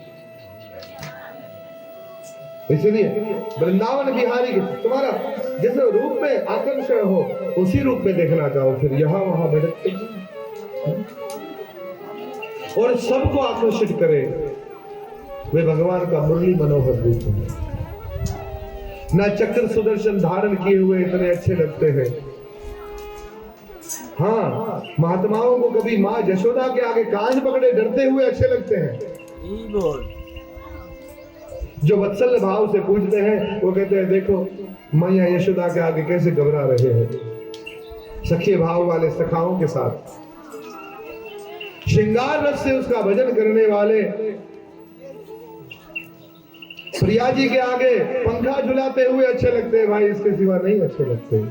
किशोरी जी की सेवा करते हुए अच्छे लगते हैं। इसीलिए वृंदावन जाओ तो सेवा कुंज है। सेवा कुंज वो जगह है जहां राधा रानी की सेवा ठाकुर जी करते थे, उनके बाल संवारते थे, सब सेवा करते, पाद संवाहन करते हैं। प्रिय भक्तजनों और माताओं, पर ये सब लीलाएं अनन्य भक्ति के जरिए देखी जा सकती है और किसी कारण से नहीं। जिस रूप में मैं तुम्हारे समक्ष खड़ा हूं, इसी प्रकार मेरा साक्षात दर्शन भी किया जा सकता है। केवल इसी विधि से तुम मेरे ज्ञान के रहस्य को पा सकते हो। इसी तरह तुम मेरे ज्ञान का जो राज है उसे पा सकते हो।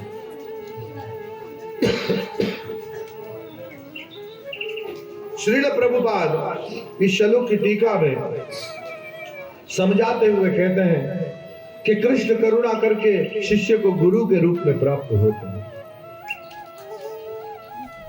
और गुरु के मार्गदर्शन में वो कृष्ण के अनन्य भाव से भक्ति सेवा करने लगता है, तब उसकी भावना कैसे होनी चाहिए?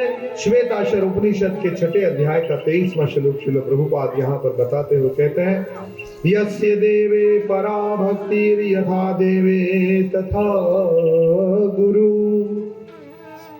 तस्य ते कथिता है अर्था प्रकाशन्ते महात्मना।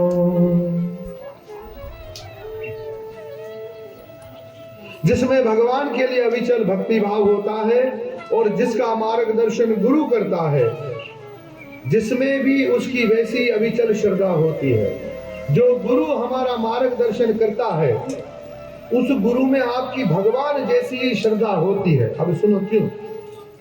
कभी कभी हमें लगता है हम भगवान के भक्त हैं, बीच में गुरु आ जाएगा, गड़बड़ हो जाएगी। ज्यादातर लोग इसीलिए गुरु नहीं करते क्योंकि वो मनमाने ढंग से भक्ति करना चाहते हैं। वो किसी की आज्ञा में रहकर बार बार डांट खाकर सुधरना नहीं चाहते, इसीलिए गुरु करने से क्या है, हिचकिचाते हैं।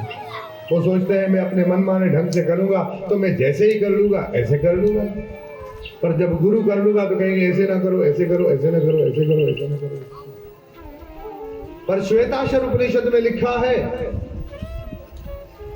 कि जो भगवान में भक्ति भाव रखता है और मार्गदर्शन करने वाले गुरु में भी उसकी वैसी ही श्रद्धा होती है, वे भगवान का दर्शन प्रकट रूप से कर सकता है और वेदों का सारा मर्म वो जान सकता है।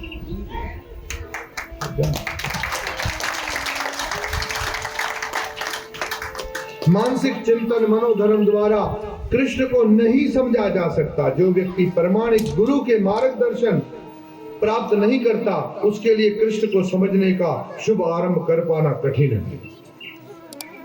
वो कृष्ण को, भगवान को नहीं समझ सकेगा जो गुरु की शरणागति लेना नहीं चाहता। इसलिए वेद कहते हैं प्रथमस्तु गुरु पूज्यम तत्पश्चात् मम अर्चनम। भगवान कहते हैं पहले गुरु की पूजा करो, फिर मेरी अर्चना करो। क्यों? तो मार्गदर्शन तो कोई चाहिए।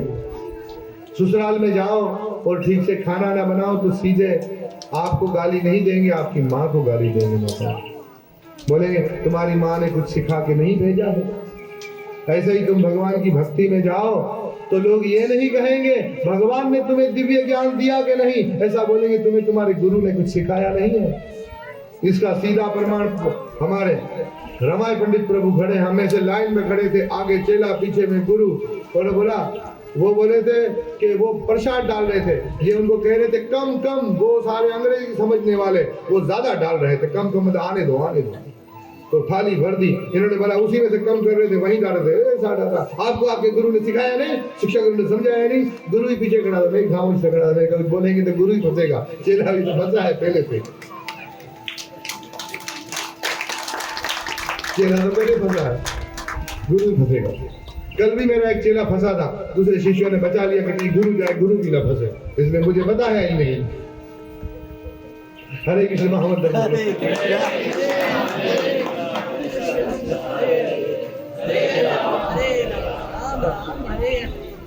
मजाक में कह रहा हूँ, बाकी भक्तों ने, इसलिए कि गुरु जी को चिंता नहीं होनी चाहिए, चिंतन में ही रहे ना, ये कृपा है आप लोगों की।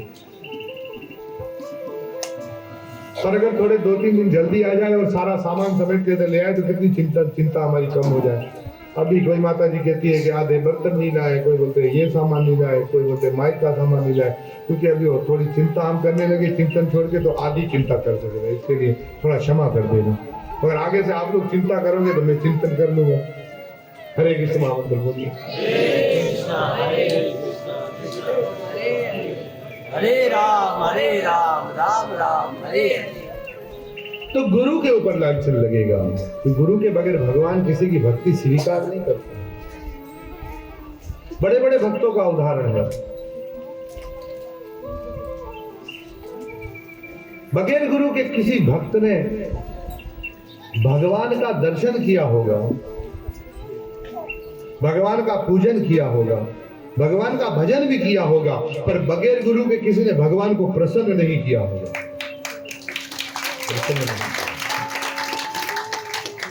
बगैर गुरु के तुम भजन कर सकते हो, बगैर गुरु के तुम भगवान का पूजन कर सकते हो, बगैर गुरु के तुम भगवान का दर्शन भी कर सकते हो, पर बगैर गुरु के तुम भगवान को प्रसन्न नहीं कर सकते।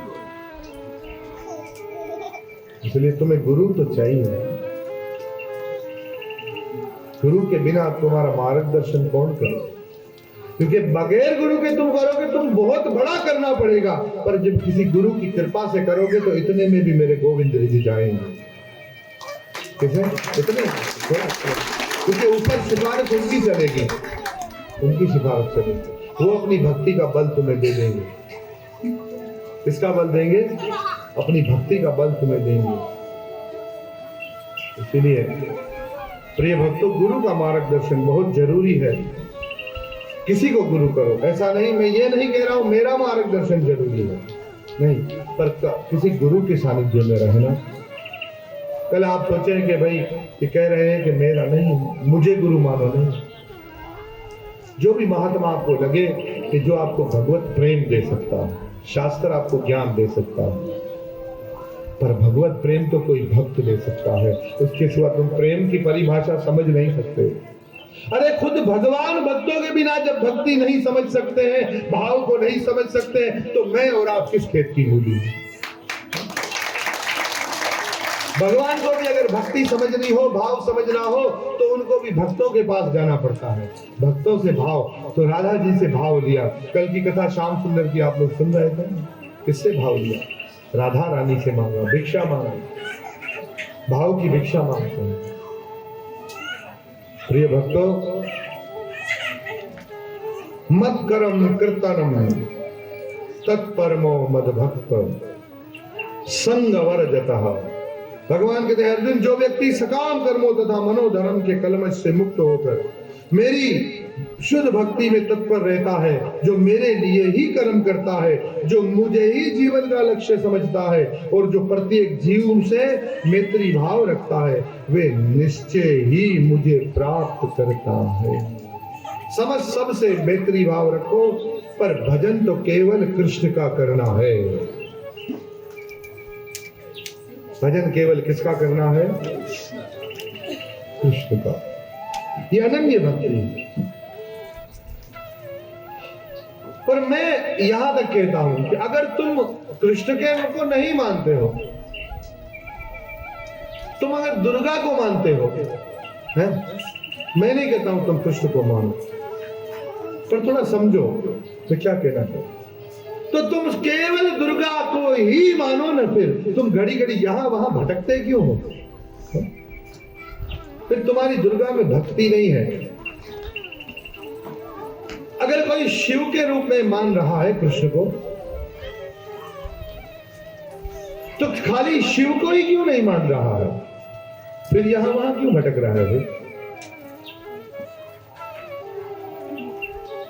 क्यों भटक रहे हैं?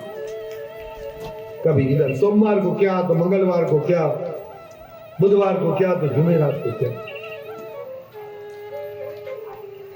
हमने अपने घरों का माहौल ऐसा बना दिया है कि हर दिन हमारी भक्ति, हमारी आस्था, हमारी पूजा, हमारी सेवा, हमारा इष्ट बदलता रहता है।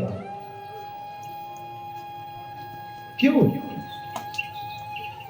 एक निष्ठा, एक इष्ट, एक प्रभु, एक नाम, एक ग्रंथ, एक संत के साथ क्यों जुड़े नहीं रह सकते? कई लोग गुरु से नाम लेने के बाद, दीक्षा लेने के बाद भी कभी इधर भाग रहे, कभी उधर भाग रहे, कभी उधर पूछ रहे, कभी उधर पूछ रहे। हम सब पूछ रहे हैं कि मेरा जो है उसका क्या होगा, जो मेरे हैं उनका क्या होगा। ये पूछो कि मैं जो हूं ये मेरा क्या होगा, इस मैं का क्या होगा। इस मेरे की चिंता छोड़कर इस मैं की चिंता करो। मैं की चिंता छोड़ के सब मेरे की चिंता में लगे पड़े। मेरा शरीर, मेरा परिवार, मेरा घर। कहीं एक तरफ तो हो जाओ, फिर शांत चित्त से तुम उसका भजन करते रहो। फिर उसे तुम प्रार्थना करो अपने इष्ट से कि जो सही मार्ग है वो बताइए। आज बैठे थे तो धर्मदास जी और हम वार्ता कर रहे थे, इन्होंने मुझे नरसिंह मेहता को याद करा दिया। वो हुंडी वाले भजन थे तुम्हारे में, મારી ઊંડી સ્વીકારો મારા શામળા દિલદાર. तो तुमने बहुत मेहनत करनी पड़ी मैं कर रहा था. तो मैं आपको थोड़ी सी नरसिंह मेहता की एक कथा सुनाता हूँ छोटी. नरसिंह मेहता पहले महादेव के भक्त थे, अनन्य भक्त महादेव के. ये तुलसी जी है ना, तुलसी महात्मा भी पहले महादेव के भक्त थे. महादेव के भक्त बड़े शुद्ध भाव से उनकी भक्ति करते थे. एक दिन महादेव ने दर्शन दिया, प्रसन्न हुए ना, दर्शन दिया. दर्शन करे, हाथ जोड़कर खड़े हैं. महादेव को देखे सुध बुध भूल गए. महादेव जी ने कृपा की, उनके मुख से वाणी निकलने लगी. महादेव कहते हैं मांगो क्या चाहिए. क्या मांगते हो? मैं बहुत प्रसन्न हूं तुम्हारे भक्ति भाव से. भक्ति भाव में क्या बात थी? तुम निर्वैर हो, तुम्हारे मन में किसी के प्रति वैर नहीं, तुम निर्दोष हो, तुम्हें किसी के अंदर दोष नहीं दिखता. अदोषदर्शी हो तुम निर्दोष हो, तुम में कोई दोष नहीं, तुम अदोषदर्शी हो, तुम में किसी के अंदर दोष दिखता नहीं. और मेरे प्रभु को सबसे ज्यादा दोषी व्यक्ति को भी गले लगा लेते हैं, पर दोष दर्शन करने वाले को नहीं लगा. आप निर्दोष हो, इससे भगवान कम प्रसन्न होते हैं. पर आप दूसरों में दोष देखना बंद करते हो तो भगवान तुम पे जल्दी प्रसन्न होते हैं. दोषियों को माफ कर देंगे, पर अदोष दर्शी को कभी माफ नहीं करेंगे, पर दोषदर्शी को कभी माफ नहीं करेंगे. पर अभी प्रवृत्ति तो मनुष्य की यही है कि दूसरों के दोषों पर ही उसकी नजर जाती है, दूसरों की खामियों पर ही उसकी नजर जाती है. नरसिंह मेहता जी बोले बाबा से, बोले बाबा के मांगो. कहते हैं प्रभु मुझ जैसे अबूझ आदमी को पता ही नहीं कि क्या अच्छा है क्या बुरा है. भक्त को भगवान ही बुद्धि देते हैं. मुझे नहीं पता, जो आपको अच्छा लगे वो मुझे दे. अभी जिम्मेवारी तो महादेव जी की हो गई. क्या अच्छा लगे मुझे, अब तो राज भी खुल गया. अच्छा, आपका जो लक्ष्य हो, आपके जीवन का जो लक्ष्य हो, आपको जो भाता हो, जिससे आप प्रसन्न होते हो, जिसमें आपका मन लगा हुआ हो, वो मुझे दे दो. जो मेरे लिए अच्छा हो वो मुझे दे दो. मुझे जो भाता है, मुझे जो अच्छा लगता है. हाथ पकड़ा नरसिंह मेहता का और लेकर गए गवलोक. कहाँ लेकर गए? गवलोक. और जहां गवलोक में ठाकुर जी की रास लीला हो रही थी, वो रास लीला का दर्शन कराए, राधा कृष्ण का दर्शन कराए. मेरे तो इष्ट यही है, मेरा तो लक्ष्य यही है, मेरा तो सब कुछ यही है. जो मेरा है तुमने वो मांगा है, तो मैं यहां तक तुम्हें लेके आया.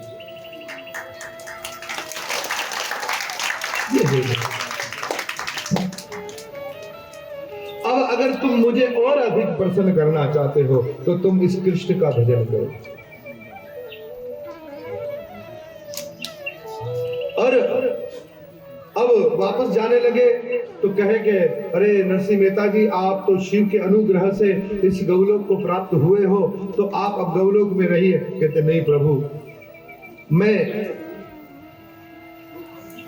ऐसे ही नहीं आपके गौलोक में रहना चाहता. मैं पहले संसार में आपके भजन का थोड़ा अनुभव करना. क्या करना चाहता हूं? आपका भजन करके देखना चाहता हूं, उसका रस है क्या. थोड़ा आपके लिए रोना चाहता हूं. मैं आप तक पहुंचा नहीं था, ये तो गुरु रूप से शिव ने मुझ पर कृपा की कि इन्हें आप तक पहुंचा दिया. मेरे सामर्थ्य से आप बहुत बात, मैं कई जन्मों में भी प्रयास करने पर, वेद अध्ययन करने पर, मैं बड़ी कठिन तपस्या करने पर आप तक नहीं पहुंच सकता था, परंतु गुरु की कृपा हुई. किसकी कृपा हुई? गुरु की कृपा. शिव ने मेरे इष्ट होते हुए मेरे गुरु बनकर मुझे आप तक पहुंचा दिया. मैं कोटि कोटि प्रणाम करता हूं, पर मैं थोड़ा आपका भजन करने का आनंद लेना चाहता हूं. मैं आपका भजन करके देखना चाहता हूं. हम तो बस ऐसा चाहते हैं कि रोज सुबह में 1-2 माला कर ले, थोड़ा मंदिर में पूजा में 5 मिनट में पहुंच जाए, थोड़ा प्रसाद हाथ में ले ले, फिर शाम को भी आ जाए, कोई कथा करने को बुलाए तो कथा कर ले, 4-5 चेले चपाटे हो जाए तो फिर तो बड़ी बात है, और कुछ ढोलक वाले साथ में हो तो और बड़ी बात हो जाए, और बस एक दिन भगवान मिल जाए, कुछ दान दे देंगे, कुछ भंडारा, कुछ बड़े प्रोग्राम करवा लेंगे तो भगवान मिल जाए। पर नरसिंह मेहता से हम सीखते हैं कि प्रभु शिव ने कृपा की है तो मैं अब आपके भजन करने का आनंद लेना चाहता हूं। तो एक राग दिया, राग जिसको कहते हैं केदार राग। क्या कहते हैं? केदार राग कृष्ण ने दिया। ये राग जब तुम गाओगे ना तो मैं आ जाऊंगा। बस तुम मेरे वैकुंठ में नहीं रहना चाहते तो हे नरसिंह, तुम जहां कहीं भी इस राग को गाओगे वहां मैं तुम्हारी रक्षा के लिए पहुंच जाऊंगा, वहां मैं तुमसे मिलने आ जाऊंगा। बस तुम मुझे कॉल लगाना, ये राग गाने से मुझे कॉल लगाना, जाना मुझे कॉल करना है ना। अभी कोई नंबर देते हैं ना लोग, अब तो हर किसी के पास है, हर कोई नंबर देता है, जब भी काम हो तो मुझे फोन करे। अबे भले जिस किसी के बस में नहीं कि अभी हमारे तक काल पहुंचा सके, हम ऐसे स्थान में पहुंच चुके। अब काल से आप दूर हो चुके हैं। क्या है? सब काल में थे, अब काल से तो क्या महाकाल से भी दूर हो चुके हैं। आप तो यहाँ कहाँ बैठे हैं? अब तो यहाँ आप वृंदावन में बैठे हैं भाई। कहाँ बैठे हैं? और दिव्य वृंदावन में किसी पर काल नहीं आ रहा है। देखिए ना, कथा में आप बैठे हैं तो काल आ रही है? भर्गवती तुम्हें तो बहुत ज्यादा आती है।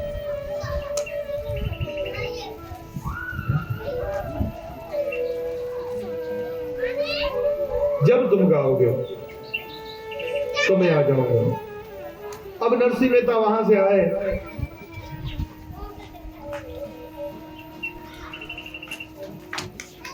नरसिंह मेहता वहां से आए तो अभी बात तो छुपती तो नहीं है ना भाई। वो कहते हैं कि इश्क और मुश्क कभी छुपते नहीं। इश्क के इशारे और मुश्क की खुशबू भक्तों तक, लोगों तक पहुंच ही जाती है। आस्ते आस्ते बात फैलने लगी कि नरसिंह मेहता को शिव जी गौलोक लेके गए थे, कृष्ण ने उन पर कृपा की और उनको, कई लोगों को कहना है द्वारका लेके गए थे, कोई कहते वृंदावन लेके गए थे, पर कृष्ण के पास लेके गए थे। मैं कहता हूं कि गौलोक लेके गए।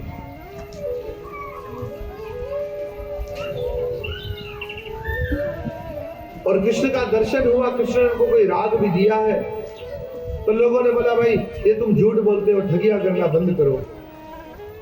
जो जब भी किसी मंदिर के अंदर कहीं बैठते और राग केदार गाते, ऐसा वातावरण बन जाता, ठाकुर जी के गले से माला निकलकर सीधी नरसिंह मेहता के गले में आकर गिर जाती।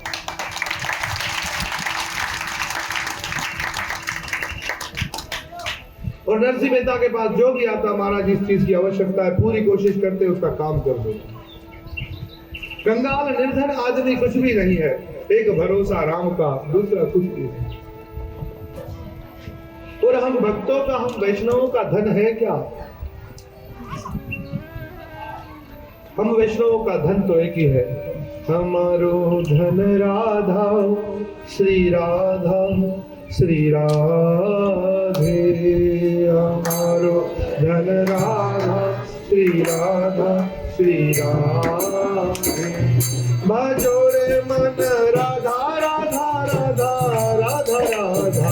भजो रे मन राधा राधा राधा राधा। हमारो धन राधा श्री राधा श्री राधे।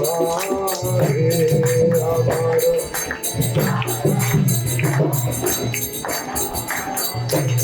लाडली राधा राधा राधा राधा राधा। लाडली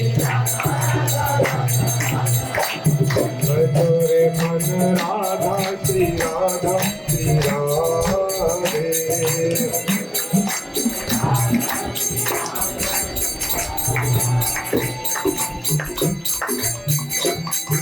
तो आ गए, मैंने बताया था जब गाना शुरू करें तो थोड़ा बंसी को हटाया करो, फिर वापस लगा दिया। अभी लेने दो। अब कुछ लोगों ने उनके पास आते रहते, कुछ लोगों ने चाल बनाई कि नरसिंह मेहता की परीक्षा भी की जाए, उसको झूठा भी साबित किया जाए। तो एक को भेजा कि मुझे कुछ धन चाहिए, तो वो कभी किसी सेठ के पास चले जाते, महाराज इसको अभी उधार दे दो और मेरे को जब मिलेंगे ना तो मैं आपको चुका दूं। भाई कब मिलेंगे? बोले जब मिलेंगे तब देंगे, पहले आपका चुकाएंगे। कैसे मिलता है? आपका काम धंधा तो नहीं करते? बोले कभी कभी गा लेते हैं तो कुछ लोग क्या है प्रसन्न हो जाते हैं तो कुछ दक्षिणा दे जाते हैं, तो वही से आपका उधार चुका देंगे। और इस नरसिंह मेहता की बात पर ही हमने भी बड़े कर्जे कर लिए थे जिंदगी में। कभी ले लो, जब आएंगे तो वो देखा जाएगा तब दे देंगे। अब तो सेठ ने कहा कि भाई इसके बदले कुछ अगर तुम दो तो हम तुम्हें देंगे। बोले मेरे पास तो कुछ नहीं। बोले है ना तुम्हारे पास, ये केदार राग है जो तुम गाते हो, क्या है? कुछ दिन तुम्हारे गले में माला नहीं आएगी, है? ये गिरवी रख दो, ये तुम गिरवी रख दो। फिर तो कहा ठीक है भाई, इसमें क्या, चलो ले लो। और वो जो केदार राग का जो पत्र उनको मिला हुआ था ठाकुर जी की तरफ से, वो तो उन्होंने अपनी पेटिका में रख दिया। और अब षड्यंत्र ये हुआ कि राजा के पास गए कि महाराज पूरे लोगों को ढोंगी बना रहा है और सब लोगों को ठग रहा है, अपनी जय जयकार करवा रहा है, ब्राह्मणों की निंदा करवा रहा है, धर्म की हानि करवा रहा है, इसे तो दंड दिया जाए, इसे तो कारागार में डाल दिया जाए। ऐसा व्यक्ति जो हमारे समाज को बिगाड़ रहा है। बोले क्या कर रहा है? झूठ मूठ कहता है कि मुझे साक्षात भगवान दर्शन देते, मुझे दर्शन देते हैं, और बोलते हैं कि मेरे गले में भगवान फूल की माला डालते हैं। झूठ बोलता है। आप इसकी परीक्षा करिए, पता चलेगा। अगर माला डाल दी तो सच्चा होगा, और अगर माला नहीं डाली तो फिर झूठा होगा। और उनको ये पता था कि जब तक ये केदार राग गाएगा नहीं तब तक ठाकुर जी आएंगे नहीं। अब राजा ने उनको बुलाया, कहा अब बुलाओ कृष्ण को। अब नरसिंह मेहता क्या कहे, खामोश होकर बैठ गए। महाराज बोले नहीं, अभी नहीं बुला सकता। बोले जेल में डाल दो, इसको जेल में डालो, कारागार में बंद करो, और इसका सारी प्रजा को जमा किया जाए, उसके बीच में नरसिंह मेहता को बिठाया जाए और इसको वहां कहा जाए कि ये गाओ। और अगर उसके सामने अगर इसके गले में माला नहीं आए तो सबको घोषित कर दिया जाए कि भाई ये क्या है, ढोंगी है, इसको प्राण दंड दिया जाएगा या देश निकाला दिया जाएगा। वो उस वक्त उसका निर्णय करे। और षड्यंत्रकारियों को देखिए, भक्त किसी का दुश्मन नहीं होता है, पर भक्त के बहुत दुश्मन होते हैं। कहां से कौन सा दुश्मन आ जाए और थप्पड़ मार दे कोई पता नहीं, फिर भी भक्त कहता है ले दूसरे गाल से भी मार ले। तुझे अगर मारने से क्या होती है? प्रसन्नता होती है। भक्त किसी का दुश्मन नहीं होता। हाँ, भक्त थोड़ा शरारती होता है, ये मुझे कल पता चला। हरे कृष्ण महामंत्र बोलिए।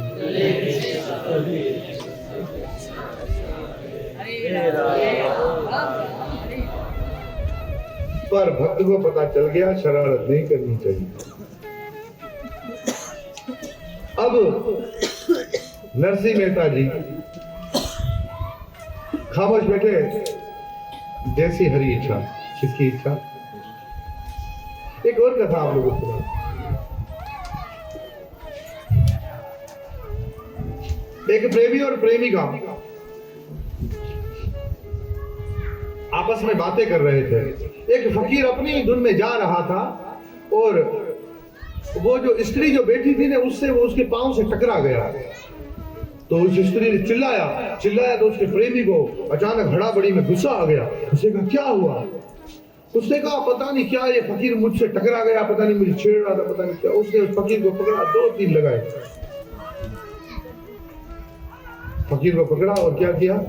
2-3 लगाए। फकीर ने कुछ नहीं बोला, मुस्कुरा कर प्रणाम करके चला गया।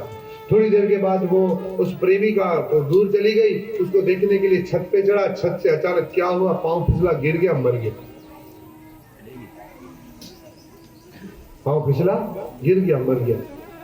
अब वो मर गया तो उसकी प्रेमिका उसके पास पहुंच गई। भाई तुमने क्या ऐसा जादू किया ऐसा क्या इसको किया जो ये मेरा प्रेमी क्या हुआ, मृत्यु को प्राप्त हो गया। बोले कुछ नहीं हुआ, वो अपने प्रेम को साबित कर गया और मेरा प्रेमी अपने प्रेम को साबित कर गया। बोले वो कैसे? बोले जब मैं तुमसे टकराया तो तुम्हारे प्रेमी को गुस्सा आ गया, और वो जब मुझसे टकराया तो मेरे प्रेमी को गुस्सा आ गया। पर वो फकीर गुस्से में नहीं हुआ, क्रोध उसने नहीं किया, शांत रहा, तो उसके प्रेमी को गुस्सा आया, इसीलिए उसने उसका बदला ले लिया। तो वो तो माता जी शांत हो गई। अब नरसिंह मेहता कहते हैं प्रभु अब तुम्हारी मर्जी, जो होगा देखा जाएगा, क्या करें। अब हर जगत में हंसी हमारी उड़ेगी या नहीं उड़ेगी, ठठोली होगी या नहीं होगी, मजाक बनेगी या नहीं बनेगी, वो तुम्हारे हाथ में। ऐसे ही नवल, महर्षि नवल साहब भगवान राम के अनन्य भक्त थे। एक जगह पर पहुंचे थे, सबने कहा बहुत बड़े भक्त हैं, तो ये मरी हुई गाय अगर जिंदा हो जाए और घास खाए तो हम मानेंगे कि आप भक्त हैं। वो गाय के पास उसी वक्त बैठ गए, हाथ जोड़ के भगवान को याद करते हैं, प्रभु जी मत लाज बिगाड़ो, हासी होवे जगमाए, प्रभु जी मत लाज बिगाड़ो, हासी होवे जगमाए। हे भगवान, ये मेरी लाज खराब मत करना, नहीं तो जगत में आपकी हासी होगी। और कहते हैं कि जैसे ही गाय प्रार्थना कर रहे थे, जब दोनों हाथ उठाए तो ठाकुर जी ने मरी हुई गाय को जिंदा किया और मरी हुई गाय भी घास खा गई।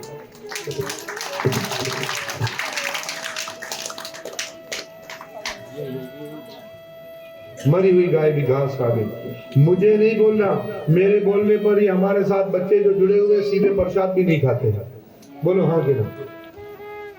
ये बिरयानी अगर समोसे वमोसे तो खा लेते, दाल चावल होते तो बेचारा मुंह बना रहे। तो ऐसी ऐसी परीक्षा भक्तों ने दी है। आज नरसिंह मेहता खामोश बैठे, अब कुछ गा भी नहीं सकते, कृष्ण को पुकार भी नहीं सकते, जो गिरवी रखा हुआ है, वो जो केदार राग है वो गिरवी रखा है। अब गाए कैसे? वचन तोड़ नहीं सकते, साधु वचन का पक्का, हेरा फेरी नहीं सकते। ठाकुर जी नरसिंह मेहता का रूप बनाकर पैसे की पोटली भर के जिससे उधार लिए थे उस सेठ के पास पहुंच गए, भाई ये केदार राग मुझे चाहिए। ये लो अपने पैसे हो गए। अरे अभी तो बंद था, फिर वे सोच में पड़ गया, आज तो हमें शाम को वहां एकत्रित होना था और इसको सजा दिलवानी थी, पर क्या पता महाराज का क्या भरोसा, इसको मुक्त कर दिया हो और इसे धन दे दिया हो कि जाओ अपना राग लेके आओ।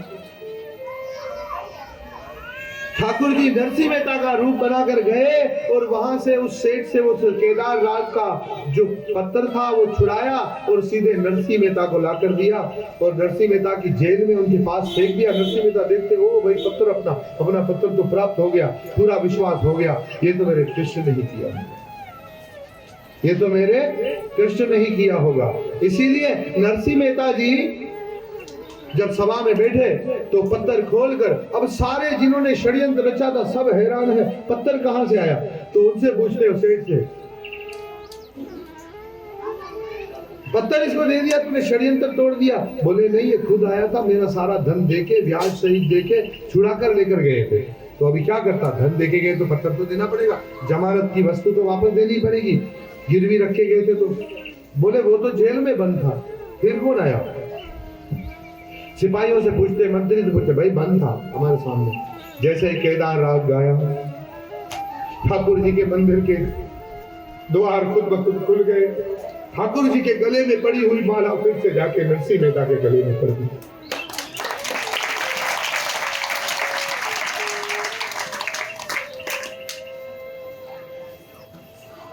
इसलिए नरसिंह मेहता को पूरा भरोसा भगवान का। अनन्य भक्ति तुम करोगे तो अपनी भक्ति को साबित करने के लिए हम कदम ठाकुर जी भी तुम्हारे साथ क्या रहेंगे?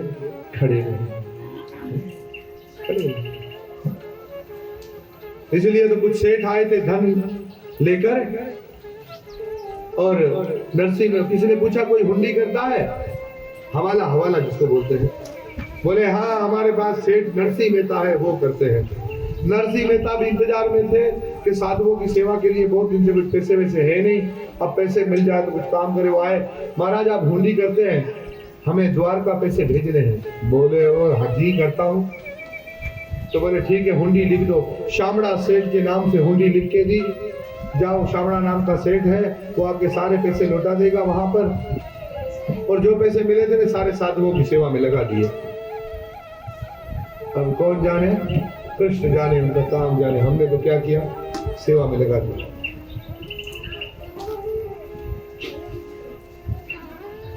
और फिर प्रार्थना करने बैठ गए कि मारी हुंडी शिवकारो महाराज रे, शामड़ा गिरधारी। मारी हुंडी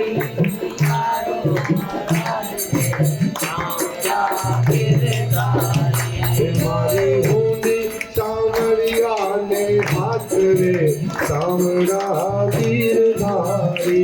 मारी हुंडी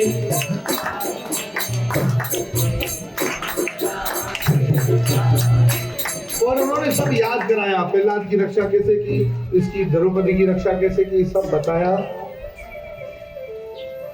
और कृष्ण ने उनकी हुंडी स्वीकार की और वहां पर श्रावण सा सेठ बन के सब काम कर दिए। ऐसे बहुत नरसिंह मेहता के काम किए ठाकुर जी ने। प्रिय भक्तों, अगर तुम एक केवल कृष्ण को जानोगे तो कृष्ण भी हर जगह तुम्हें ही जानेगा और वो तुम्हारा साथ कभी नहीं छोड़ेगा। इसलिए भगवान कहते हैं मुझे तुम अनन्य भक्ति के जरिए ही देख सकते हो। तो बड़े प्यार से, बड़े चाव से सीधे भगवान की शरण लो। अगर किसी और की शरण लेते हो तो सच्चे मन से उस एक की शरण में रहो, उससे प्रार्थना करो कि अगर मेरे लिए जो सही है, और अगर आपने सही किसी देवता की शरण ली है और वो देवता हकीकत में देवता होगा तो तुम्हें भगवान तक जरूर पहुंचा देगा। भक्त बनो भाई, भिखारी न बनो, कभी यहां मांगो कभी वहां मांगो। तो आओ अब जो है 2 मिनट के लिए नाम संकीर्तन और फिर आरती। आज की कथा थोड़ी लंबी हो गई, क्षमा कीजिएगा। नरसिंह मेहता के पास चले गए थे हम लोग।